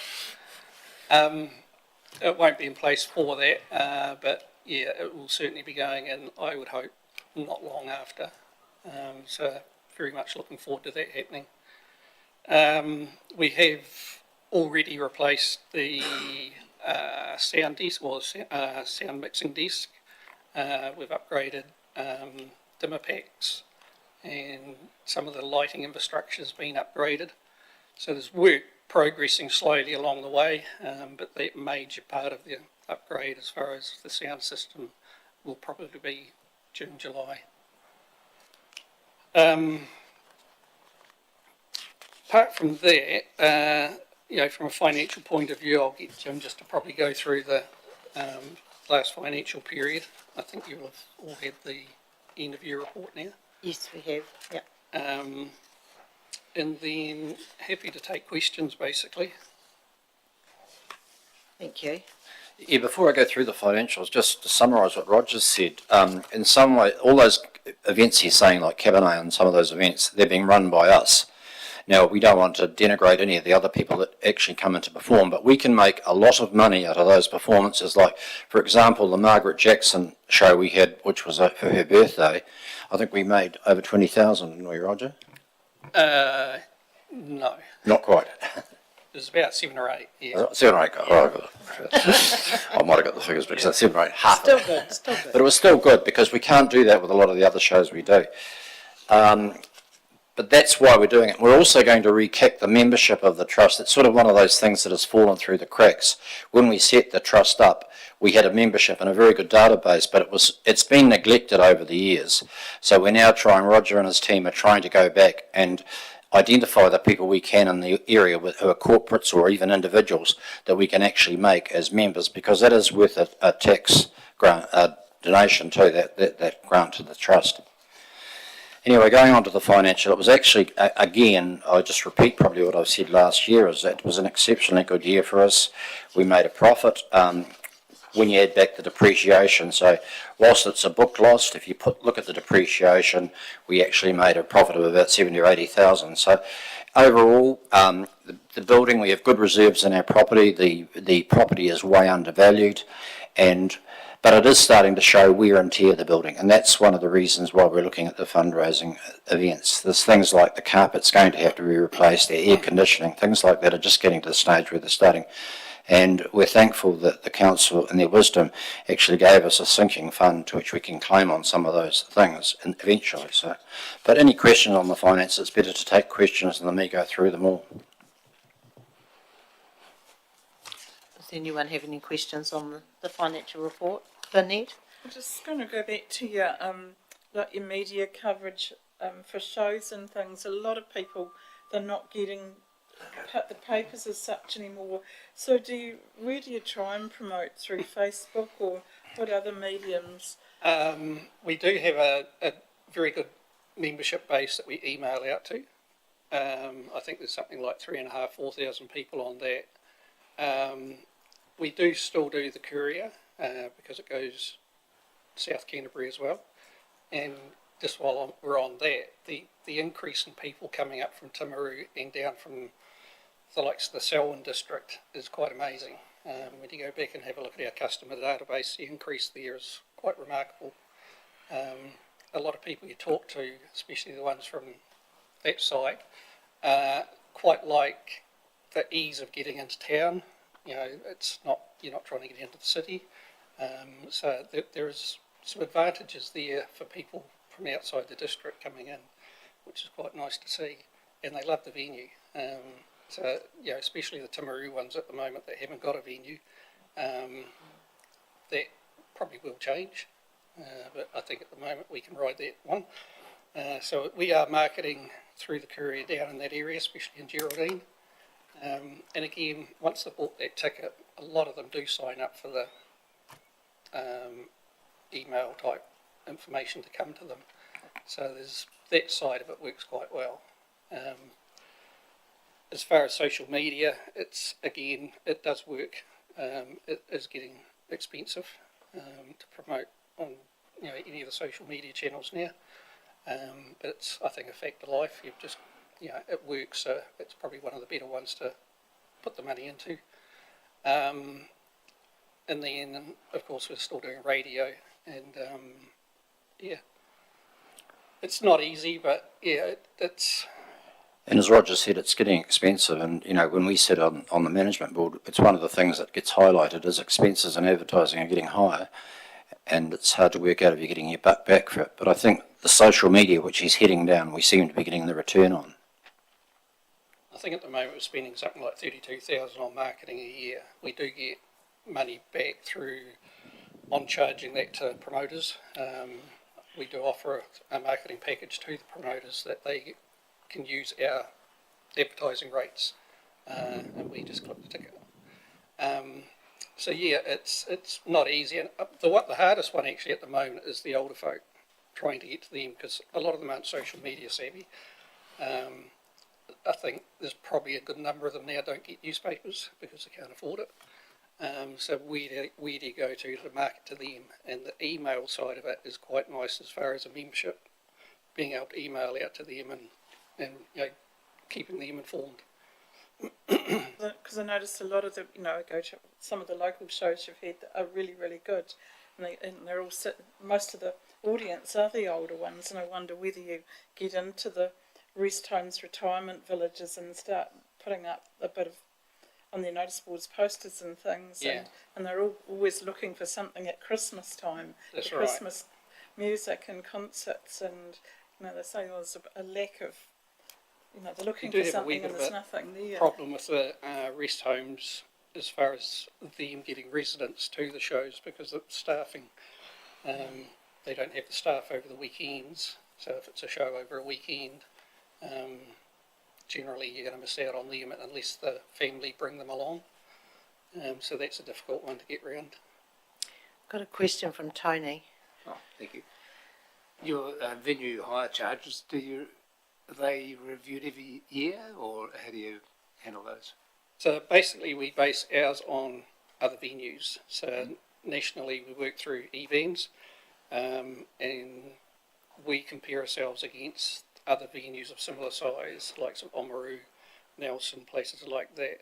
And the way we work it is a cost per seat, basically. So what our venue charges divided by the number of seats, and it gives you a pretty good idea of, you know, what the promoter's paying per seat, because ultimately that's where he makes his money. You know, if you've only got 500 seats, that's where he's got to make his money. So we do compare ourselves nationally to other venues as far as that goes. One of the things we struck this year, Tony, to tell you, was we went out of a contract on our electricity, and was it July, I think? We had a horrendous power account came in. So what we straight away, Roger, did was we actually read the meter. You can get through and read your meter. So when we have anybody higher now, they get charged the content of their power they're using. So we're getting a return back for our power rather than getting lumbered with a big power bill. Good idea. You've talked about pigeons in the past as well. How are they looking? They're not as bad as they used to be on our building. It does cost a considerable amount of money each year. We've got Bradford's coming in next week actually to do another roof clean. So that's basically a twice a year thing. We're spending anything up to $15,000 at the moment maintaining the pigeons and cleaning the roof. And it's a huge cost. But it's got to be done. Like at the moment, even after that rain yesterday, you know, there was a smell coming through the air conditioning. And if it's not cleaned, it just permeates through the whole building. Phil, you have a question? Sorry. Yep, thank you. I see your current mixing desk is 11 years old. New sound system that you're looking to put in, what's the lifespan of that? And are you worried about putting in something tomorrow and then 3 days later there being a whole new whiz-bang system that you're like, shit? I think that's something that you've got to be aware of. Technology changes, every day. It's very hard to stay up to date with it, but I think what we're putting in at the moment is the latest in sound systems. The line array system is what you'll see in just about every venue now that's doing anything from rock through to stage shows. It's not top of the line. It's at a level where I think we can comfortably say say to the promoters, this is what we've got, and they'd be happy with it.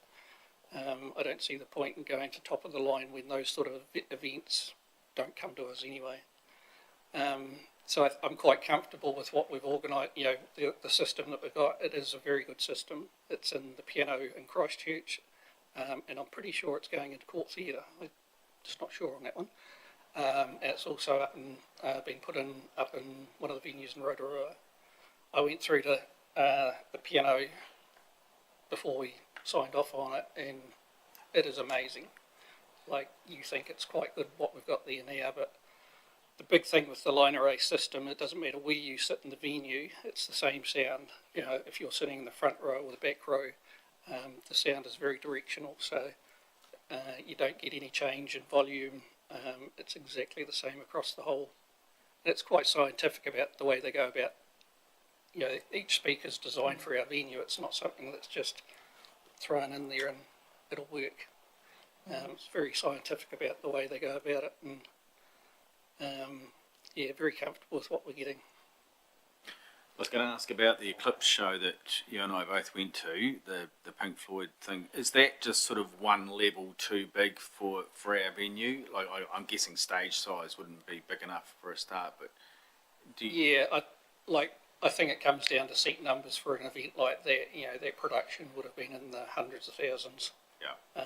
And to do one show, 500 seats, you just wouldn't work.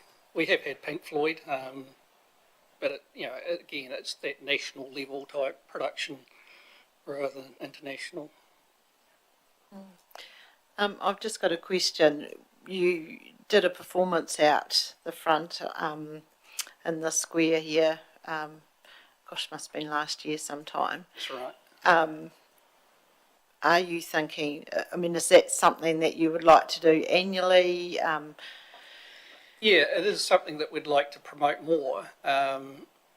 It's finding the product that would suit that environment. Yeah. And again, when you come to doing outdoor events, there's always the risk of rain, and this year would have been absolute nightmare. So yeah, we're certainly open to doing more of that sort of thing, and we've got the equipment to do it. We've, the night type size function, I think for the community events is ideal. And if there was, we'd probably need financial assistance to do it. It's again, it's not cheap putting those productions up together. And that one, we didn't charge for anything. It was just done more as a promotional thing to show what could happen out in that space. So very open to doing more of that, yeah. So the likes of the Cabernet show that you've got coming up, could you perhaps do half an hour out in the square to promote the event, which could. encourages people to buy tickets, which then gives you a bit more funding? You certainly can do that sort of thing, yeah. Yeah. Oh. Again, it's a matter of getting the performers on side to do it. That's right. Without any additional cost. Yeah. And I guess it's an ideal space for that type of thing. Phil, you've got another question. Quick final one, if that's okay. How are you off staff-wise, Roger? I know that you were contracting back James to do some of your sound. Are you still having to do that? And is that costly for you, or are you sort of reasonably well stocked staff-wise? We do have good staff now. The technician that we took on last year, his main field is lighting. So before we had James, it was more focusing on sound. Sean is very much a lighting designer. He'll probably take over a lot of what I used to do.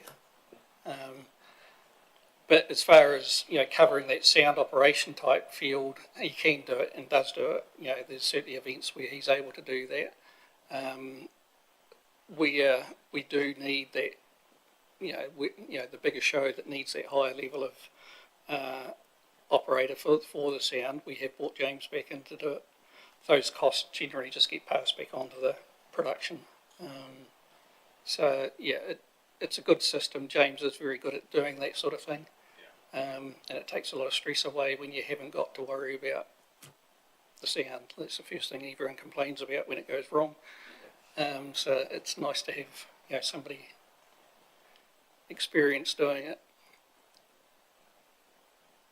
Are there any further questions? No, thank you both for coming in and presenting to us. It's Thank you. Great to have an update, and we'll see you again in 6 months. Well, we'd just like to thank you for your continued support, and long may it continue. Thank you very much. Thank you. Thanks. We are due to have Sport Canterbury come in. Oh, they're waiting there, so I'll come through. Thank you both. Thank you. And we've got Sport Canterbury's report. There's a couple of pages there on Stella. There you go. Yeah. Hi ladies, come in and have a seat.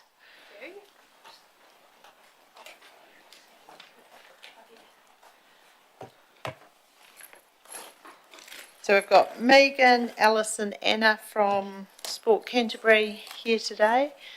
We'll let you get set up. Just a reminder that this has been live streamed, so you can go home and watch yourself on TV later.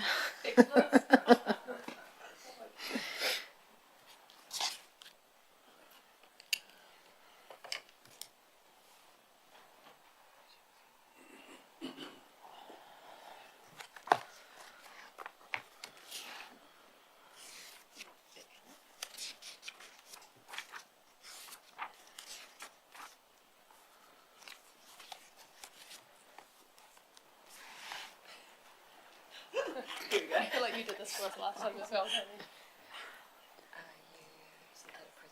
Yeah. That's why we love this technology space.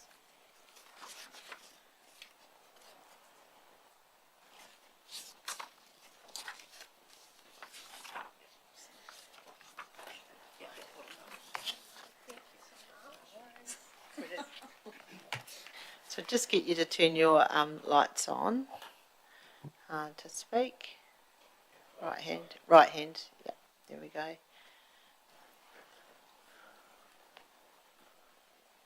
Thank you, and you just go through and we'll ask questions at the end. Great, thank you so Yeah. much.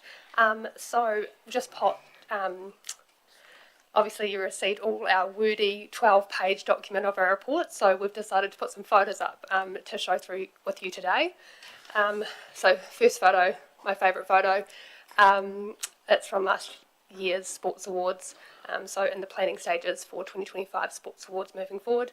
There is a student from Ashburton College from the Kapaka. Awesome photo there. What is the most important thing in the world? He tangata, he tangata, he tangata. It is the people, it is the people, it is the people. This is a Sport Canterbury motto. I share it with you today because it is one that I think resonates really well to us in our region.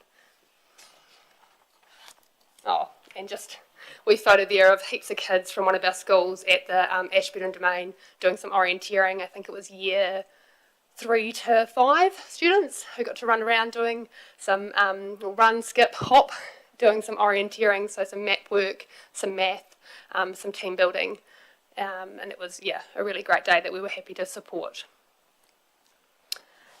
So Play Wiki in Mid-Canterbury 2024.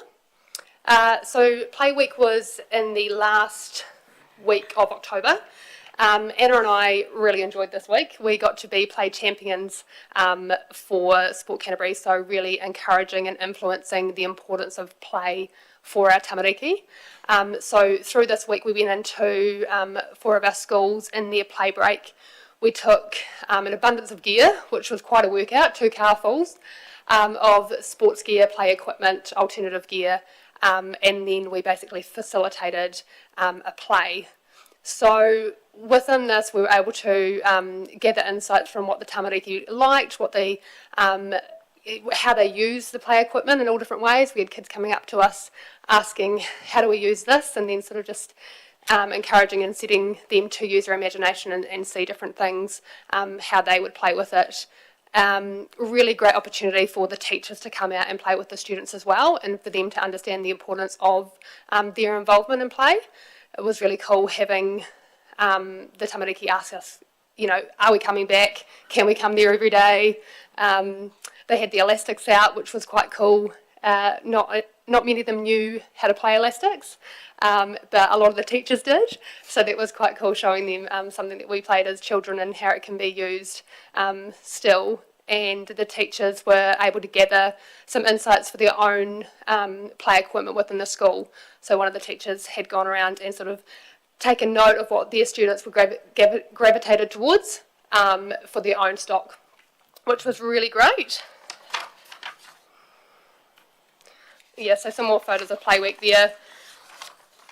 It was a really enjoyable work week for me. It was good. And with one of the schools we were in, they are really lacking sports equipment and play gear. So she actually came out with her notepad and made a whole list of gear that she could then take back to SLT and then purchase that within their school, which was really cool. So we, like Alice said, we took all the gear in, activated some of it, but then left some of it just for the students to actually activate and play themselves, because they actually always think quite differently to us. So it was cool seeing them use a whole range of gear that sometimes they're like, what do we do with this? Or can we use this like this? And we're like, actually, you can use it however you like. So yeah, it was a great week. We went in before school, morning tea and lunch times. I think as well, it was a really great way to show that play is so much more than what's on the surface.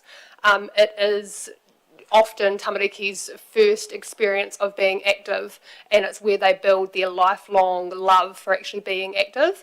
It's where they make sense of the world around them, coordination, learn teamwork, learn resilience. There's so much more to it. So it's great to be able to go in and champion that within schools. So this is the Mid-Canterbury Disability Play Partnership. Primary Sport Canterbury had this initiative up in Christchurch, and they wanted to bring it to Mid-Canterbury. Charlotte Chambers is a Primary Sport Canterbury employee, and she works sort of under a Halberg umbrella. it was great to be able to collaborate and make sure that this went off with a bit of a bang. Sport Canterbury's involvement here was in facilitating for the first 3 events. We also brought in our communications team to develop a video that then Primary Sport Canterbury are able to share within the community, so that way our community is well aware of what it's all about. This to encourage more participation and to encourage more sports to actually want to get involved as well. Charlotte also attended one of our sports sector connects, where she had the opportunity to speak with codes in the room, talk to them about different opportunities that they can be doing and different approaches that they can do to make sure that they are the most inclusive they can be. So connecting in, which could be Halberg training that she offers, and getting them along to days like this at the Mid-Canterbury Disability Play Partnership. These are set to happen 3 times a term. It's all throughout 2025, and we've got Basketball Mid-Canterbury and we've got Mid-Canterbury Hockey already involved in a couple of the set dates. So it's great to see our sports codes sort of really taking this on and being able to be adaptive and more inclusive for our tamariki. Annie, I'll let you. So last year we started through my role being the Healthy Active Learning Facilitator in primary schools in Canterbury. So we, Alice and I ran some Kayako professional development sessions. So we were running 2 a term last year. We ran our first one on 1 a term, our first one on quality PE. So this was open, it was an hour session after school on a Wednesday for any staff, teacher aide, principals, anyone that wanted to come along and receive a bit of professional development. So our first one was on quality PE. The second one was a run, jump, throw, as that was based around athletics time in schools. And then our third one was looking at integration of movement. So instead of just focusing on health and PE, how can they bring movement into all curriculum areas? So this year we're going to continue these, just currently getting some feedback from my principals at the moment. Really awesome that most schools have come on board. Some principals have actually set it as a staff meeting so that all their staff are attending these sessions, which has been awesome. And this year we're looking to actually open it up to other schools in our region that aren't actually healthy active learning schools, so anyone can come along. They've been really good. Thanks, mate. Cool. COSARs, I know I've talked about this before, so this is our connection of small and rural schools. This is a kahuiako initiative that Sport Canterbury are sort of the main support system with. So this is for all our rural and small schools to send their Year 7 and 8 students along for once a term connection opportunity. Sport Canterbury are involved as we believe sport and being active is a real positive vehicle to being able to build connections. The idea behind this is for when these students go from a much smaller school to a bigger college like Ashburton College or any of the colleges they choose, they have built some connections with other students in similar boats and they've worked on their connection skills, talking to different kids that they don't necessarily know or sit with. So in the reporting period, we did one in Term 4 with some Year 7 students that did orienteering. So again, using the beautiful domain as the landscape, kids were able to go, run around, explore, work as a team, do a bit of math in there, which is snuck in and not always noted by the kids, but it's in there, with that sport. So again, 2025 looks to do once a term. We're looking to use Argyle Park, we're looking to use the disc golf, and eventually we'll be looking to use the mini golf course. So watch this space for that one. This is just some faces behind some of the money that goes into the region, either through our Te Manawa Fund, through our Spaces and Places budget, or through the likes of applying for an organisation on behalf. So you've got the walking netball, which is, no limits netball, which is amazing for our older adults that have impairments or disabilities. That is always a really full court, and I really do love that initiative, really leading the way, Mid-Canterbury Netball, in terms of what they're delivering in that space. The Y pop-ups, so these are a free pop-up play after school, really great opportunity for kids who don't necessarily have anyone at home who is able to interact with them after school, they can go here, they can get together, and it's just free play. Bike Skills Park, I'm sure you're going to hear a bit about that today, but it's been great to be within that group, and really loving to see where that goes. Ashburton Borough School were recipients of Te Manawa this year, within the reporting period, and they've got some gear coming their way. Ripper Rugby was another recipient, so doing the tournament for our rangatahi and our youth, and then EA Network's Learn to Swim program, another great thing that goes on within the community. Just some photos of things that Anna and I have been up to within the reporting period. Our Codes Connect is something, top left corner there, that takes place at the end of the year. It's where we get our sports codes in the room alongside a bunch of our schools' teachers, and they coordinate between themselves when schools have access to these sports codes to come in and deliver sport within the school. Really makes it quite easy for them to connect and arrange their calendars for the year ahead. It also provides an opportunity for us to ensure that both parties, the sports codes and the schools, are happy and on the same understanding with what their expectations are and what their deliverables are. This year we created a bit of a document and read it through with them around expectations on both sports codes and schools, to ensure that there is a mutual understanding before the sports code's signed on to go into the schools. Few activations there with different schools. Top right was from Tough Kid. So Tough Kid is a Sport Canterbury run event in Christchurch, and it was great that a few kids from our local school were able to go up and have access to that. Bottom middle, we've got Anna playing tug of war at Rakai School Athletics Day, and I'll let you speak to the purpose of your involvement in that. Yep, so Alice and I actually went and joined in on the Athletics Day, and as they go around their rotations, we sort of had a bit of a different rotation where we took in lots of our gear and did lots of alternative activities. We know that some kids absolutely hate Athletics Day, some obviously love it. So ours was a bit of fun using lots of different gear. We had our hurdles, we did egg and spoon, we had sack races, we had three-legged races, we had wheelbarrow races, tug of war. And it was just a really fun station for the kids to come and enjoy and do something that wasn't just your traditional run, jump, throw. Yeah. So the traditional side of Athletics Day still took place, so for the kids who love that, and then this is still doing those same qualities, so you're still teaching the kids the same, I guess, movements and purpose of it, but just in a different approach, so it really does cater to more kids' enjoyment on the day. And then a couple of other photos of just things Anna and I have been able to be involved with schools. So bottom left there, Timwood School do a choice time, so they offer at the end of term an activity, and there's lots of different activities through cooking and different things, and it sort of ran through their behaviour management. Yes. And so the kids, they can buy into these things. So this was a group that it was like a sports group. So we were lucky enough to go in and run a multi-sport activity with those group of people. They were awesome, I guess, because they were kids that had signed in, bought into this group as well, made our job really easy. But really cool to teach them a different game that none of them had ever played before. So it was a multi-sport game where you are just running one game, but you're actually doing 5 or 6 different sports within that game.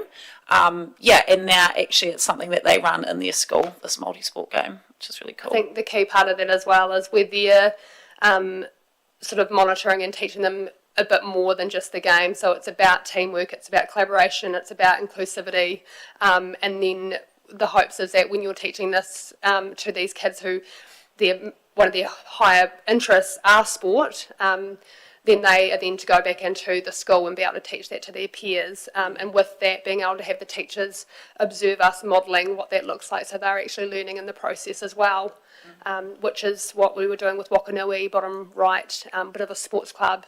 It was really about how to be a good sports person along with playing games. And just some more sort of snippets of work we've done. So clearly we love a photo. Bottom middle there, I know you'll recognise that, that lad, Luke from Hokanui FM. So I'm lucky enough to go on and speak with him on a Thursday morning each week, and this is the opportunity that I have to tell anyone listening what sports, what active rec, what play opportunities are happening within our community. So I really try to get the sports to buy in on feeding me that information, and when that doesn't always happen, it's just basically me looking out and keeping an eye on anything that's happening within that space of sport, active rec and play, to then talk about with him, which I have had a few people come to different things and let me know that they heard about it through listening to Hokanui FM, so that's been really great. Top right was from the Spring to Spring Spring into Spring Ageing Well Expo.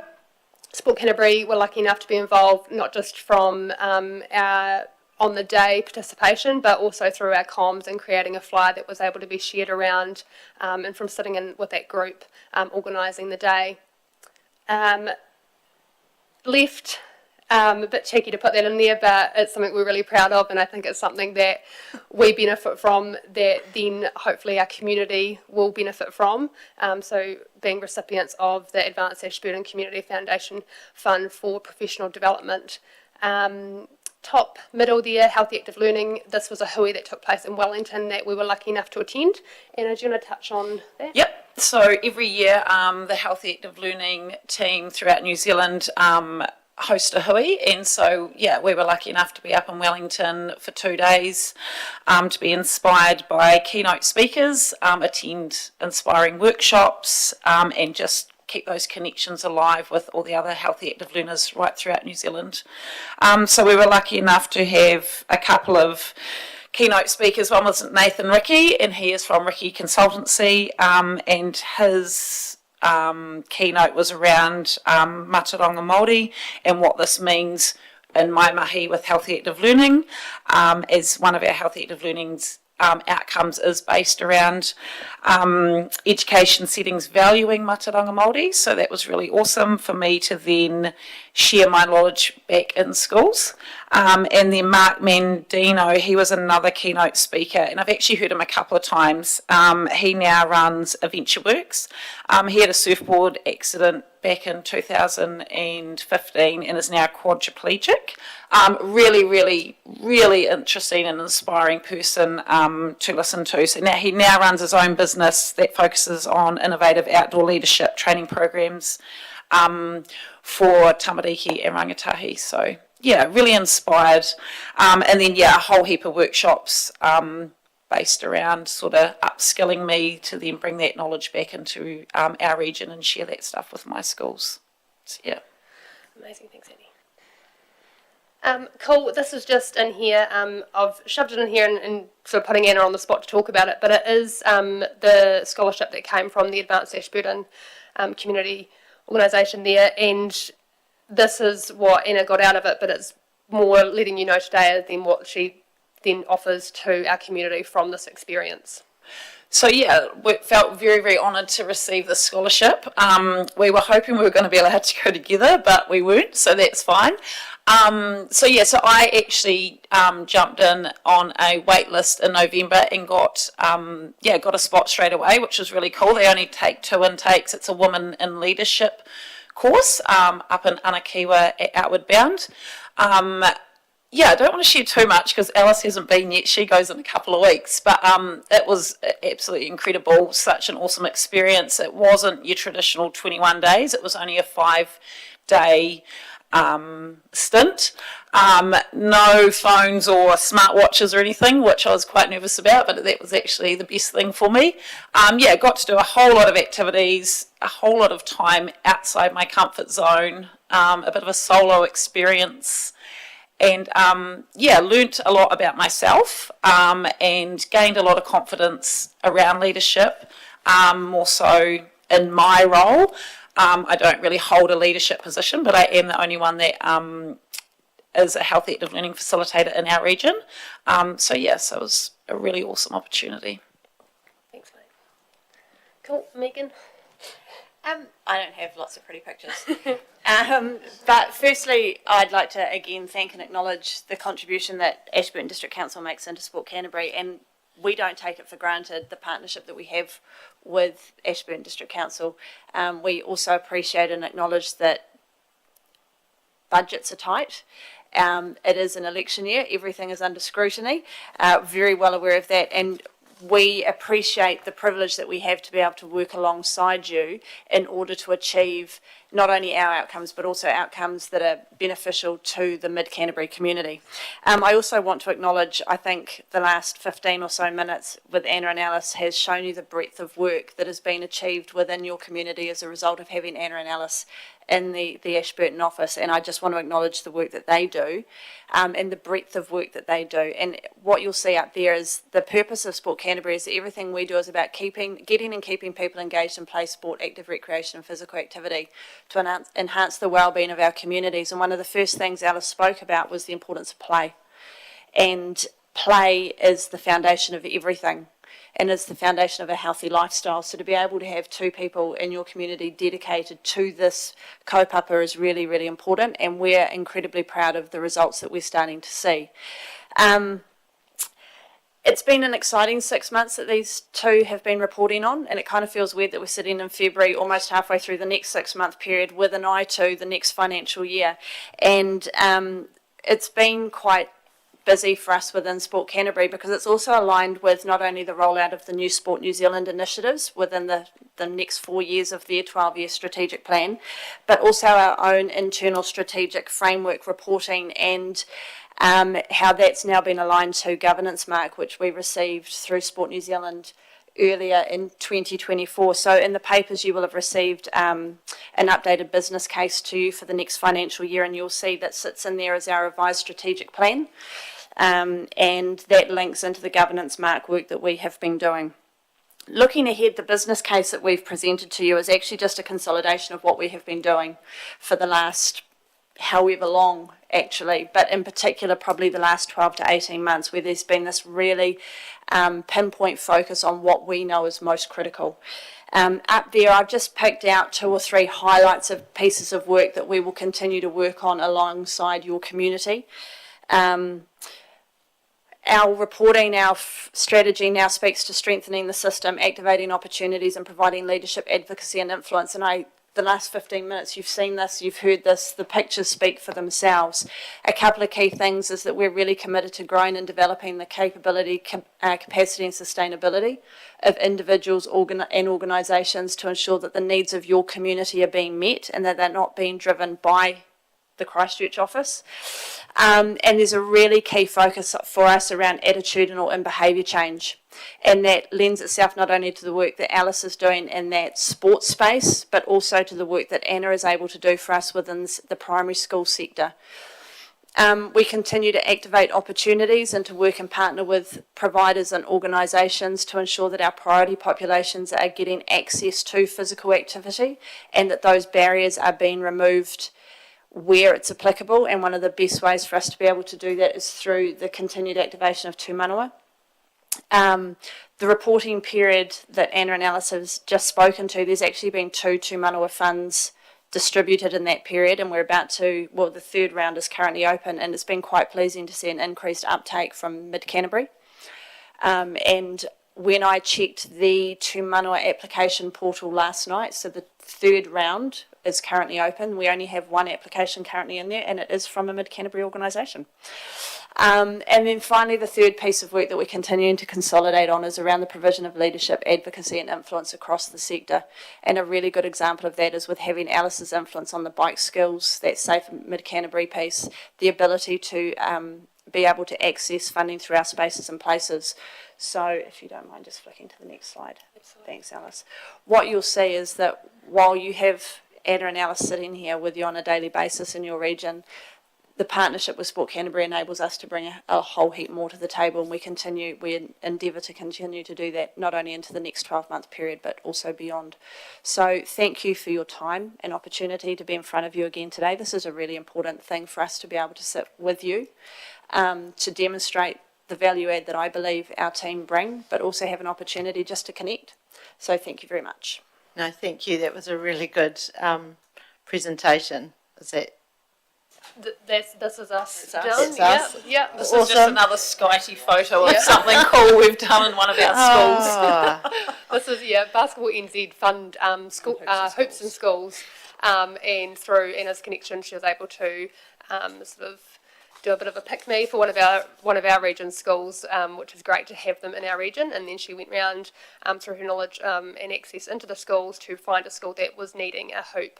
This is St Joe's School. They have 3 teams on the last round of mini ball, and they had no hoop appropriate for their height. So this one adjusts so seniors and juniors can use it, and now the juniors have a place to practice, which is really great.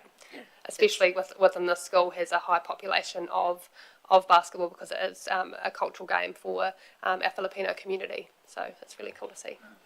That's awesome. Thank you. There's quite a few lights on, so we might go to questions if that's okay. First one's from Russell. Thank you. Thank you for the presentation. Fantastic. Thanks, Russell. Big focus on the younger population. So just wondering what work you're doing with our slightly older population. You know, we are an ageing population, and we want to keep those people fit and active as well. So what work's going on in that sector? Absolutely. So just recently, actually, there's been a new group established, which is another Ageing Well group. So I've jumped in on that, and I will be advocating for that in terms of keeping active, keeping fit. Lily Purdon is our Strength and Balance advisor up in Christchurch. You would have seen her name on the previous slide. She is really invested and involved in the region, and comes down regularly to support in that space. She's been down recently to accredit classes, ACC classes at EA Network Centre, which was really blown away with the amount of attendees at the Aquasize as well, which was really cool to have her impressed as she came down. And then the Ageing Well Expo is something that we'll continue to support within the region moving forward. It looks to be a bit of an annual event, so our continued support there.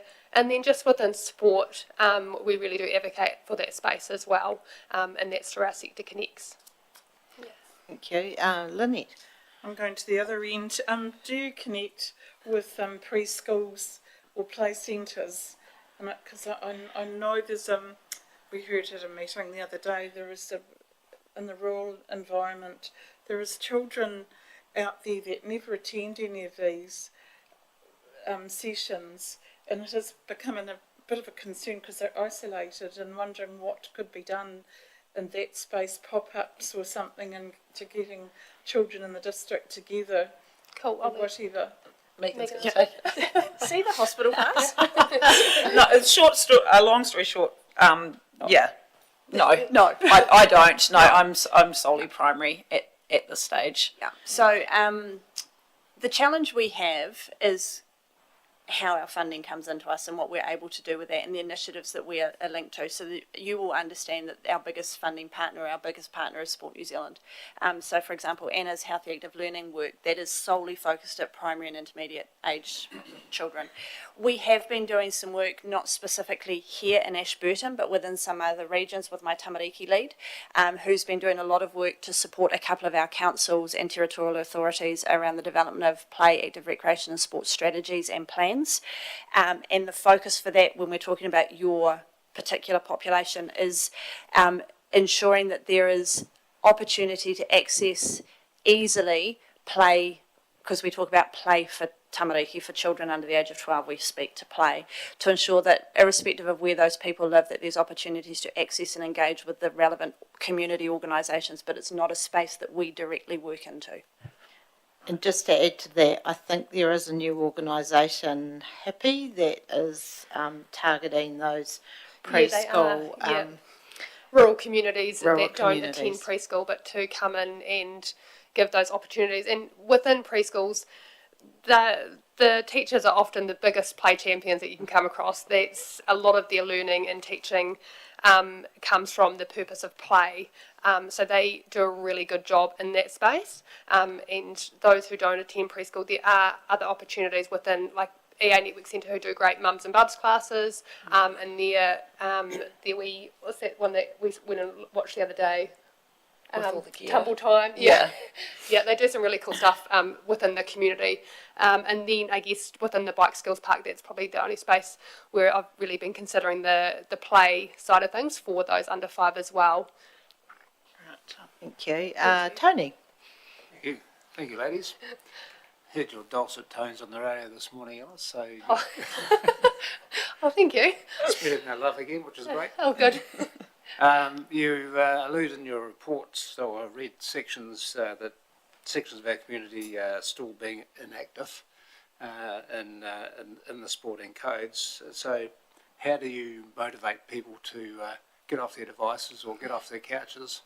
You know, what are the roadblocks? Is it the cost of some people getting involved in sport or buying uniforms or whatever? You know, because you seem to get the kids young, but then they drop out of the system when they get into teenage years and stuff like that. So what steps can we do to maybe try and encourage more kids to keep their sneakers on and keep doing stuff? Yes, there definitely is a drop-off in that rangatahi space, and it's something that doesn't just happen in our region but worldwide. Yeah. And we're actually really lucky within Ashburton. Ashburton College, we were one of the recipients of the Active As program, which was set out to support this exact thing. Yeah, so teenage drop-off in physical activity, as Alice mentions, is not, one, an Ashburton issue, two, a New Zealand issue. There are three, I could speak for this for hours because this is one of my areas of passion. There's three major drop-off points. One is the transition into high school, one is the transition between about 15 and 16, and then the transition out of high school is our other significant drop-off point, and they're for a wide range of reasons.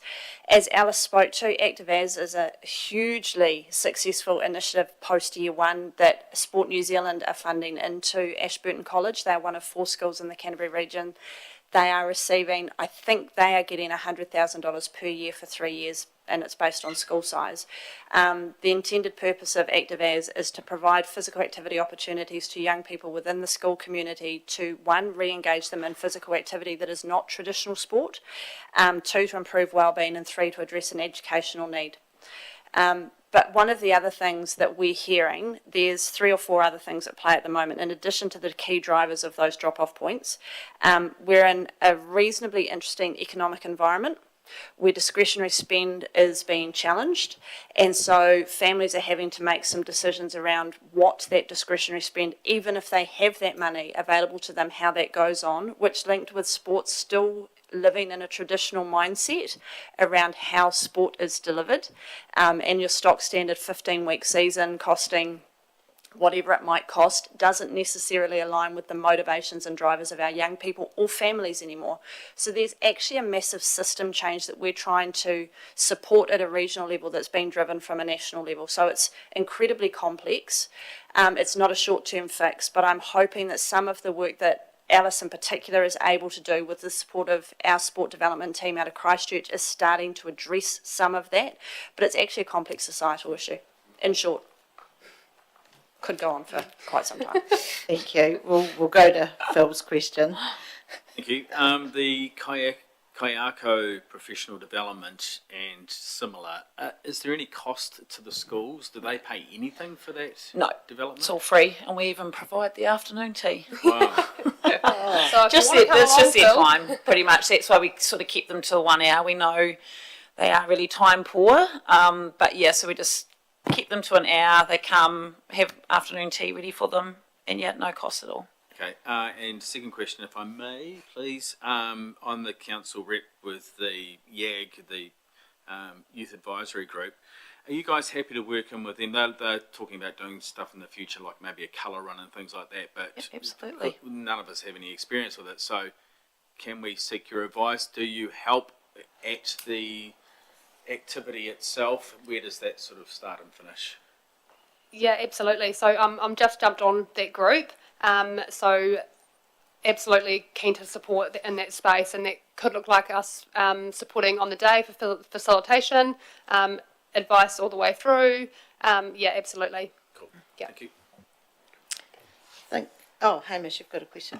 Just a couple of comments really. One, just to reinforce from a former life that I was involved in, Megan's answer around the drop-off in organised sport. It is immensely complex. There's a lot of people spending a lot of time thinking about it, but there is no one magic wand that suddenly fixes it. And I know traditional organised sport has a lot of soul searching to do in order to meet the kids' expectations rather than trying to force kids into the expectations of the sport. So anyway, that's a big complex area, and that was a very good answer, and you could certainly talk about it forever.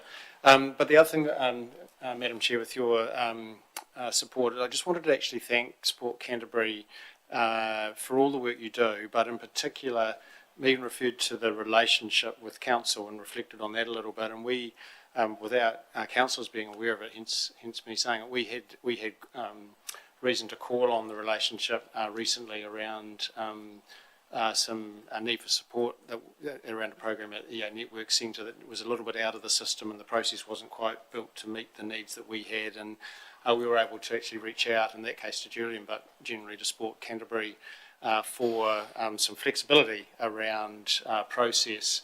And we got a fantastic response back. The process was adjusted to meet our needs, and we got an outcome that we were really delighted with. So just really for councillors' information, the connection that we have with Sport Canterbury is actually really important, as opposed to all the wonderful photos and all the cool things that you do. Our sports community, our active community is much better off for council and Sport Canterbury being strongly aligned in what we're all trying to achieve. So I just wanted that shout out for Sport Canterbury, while councillors and whoever's listening can hear that. Thank you so much. Thank you. And I just wanted to finish off with, I mean, it was a great presentation, but I think Alice and Anna, you're great role models to our community, just doing the coast to coast, but also congratulations on getting that scholarship. Thank and Outward, something that I did as well. So, yeah, lots of fun. And I'm sure I know Anna, you enjoyed it, but I'm sure Alice, you're going to love it in a couple of weeks. So really appreciate you coming along to present to us. Thank you very much. And I think that's it for the day for us. So, yeah. Thank you for having us. Thank you so much, everyone. Yep. Thank you. All good. Thank you.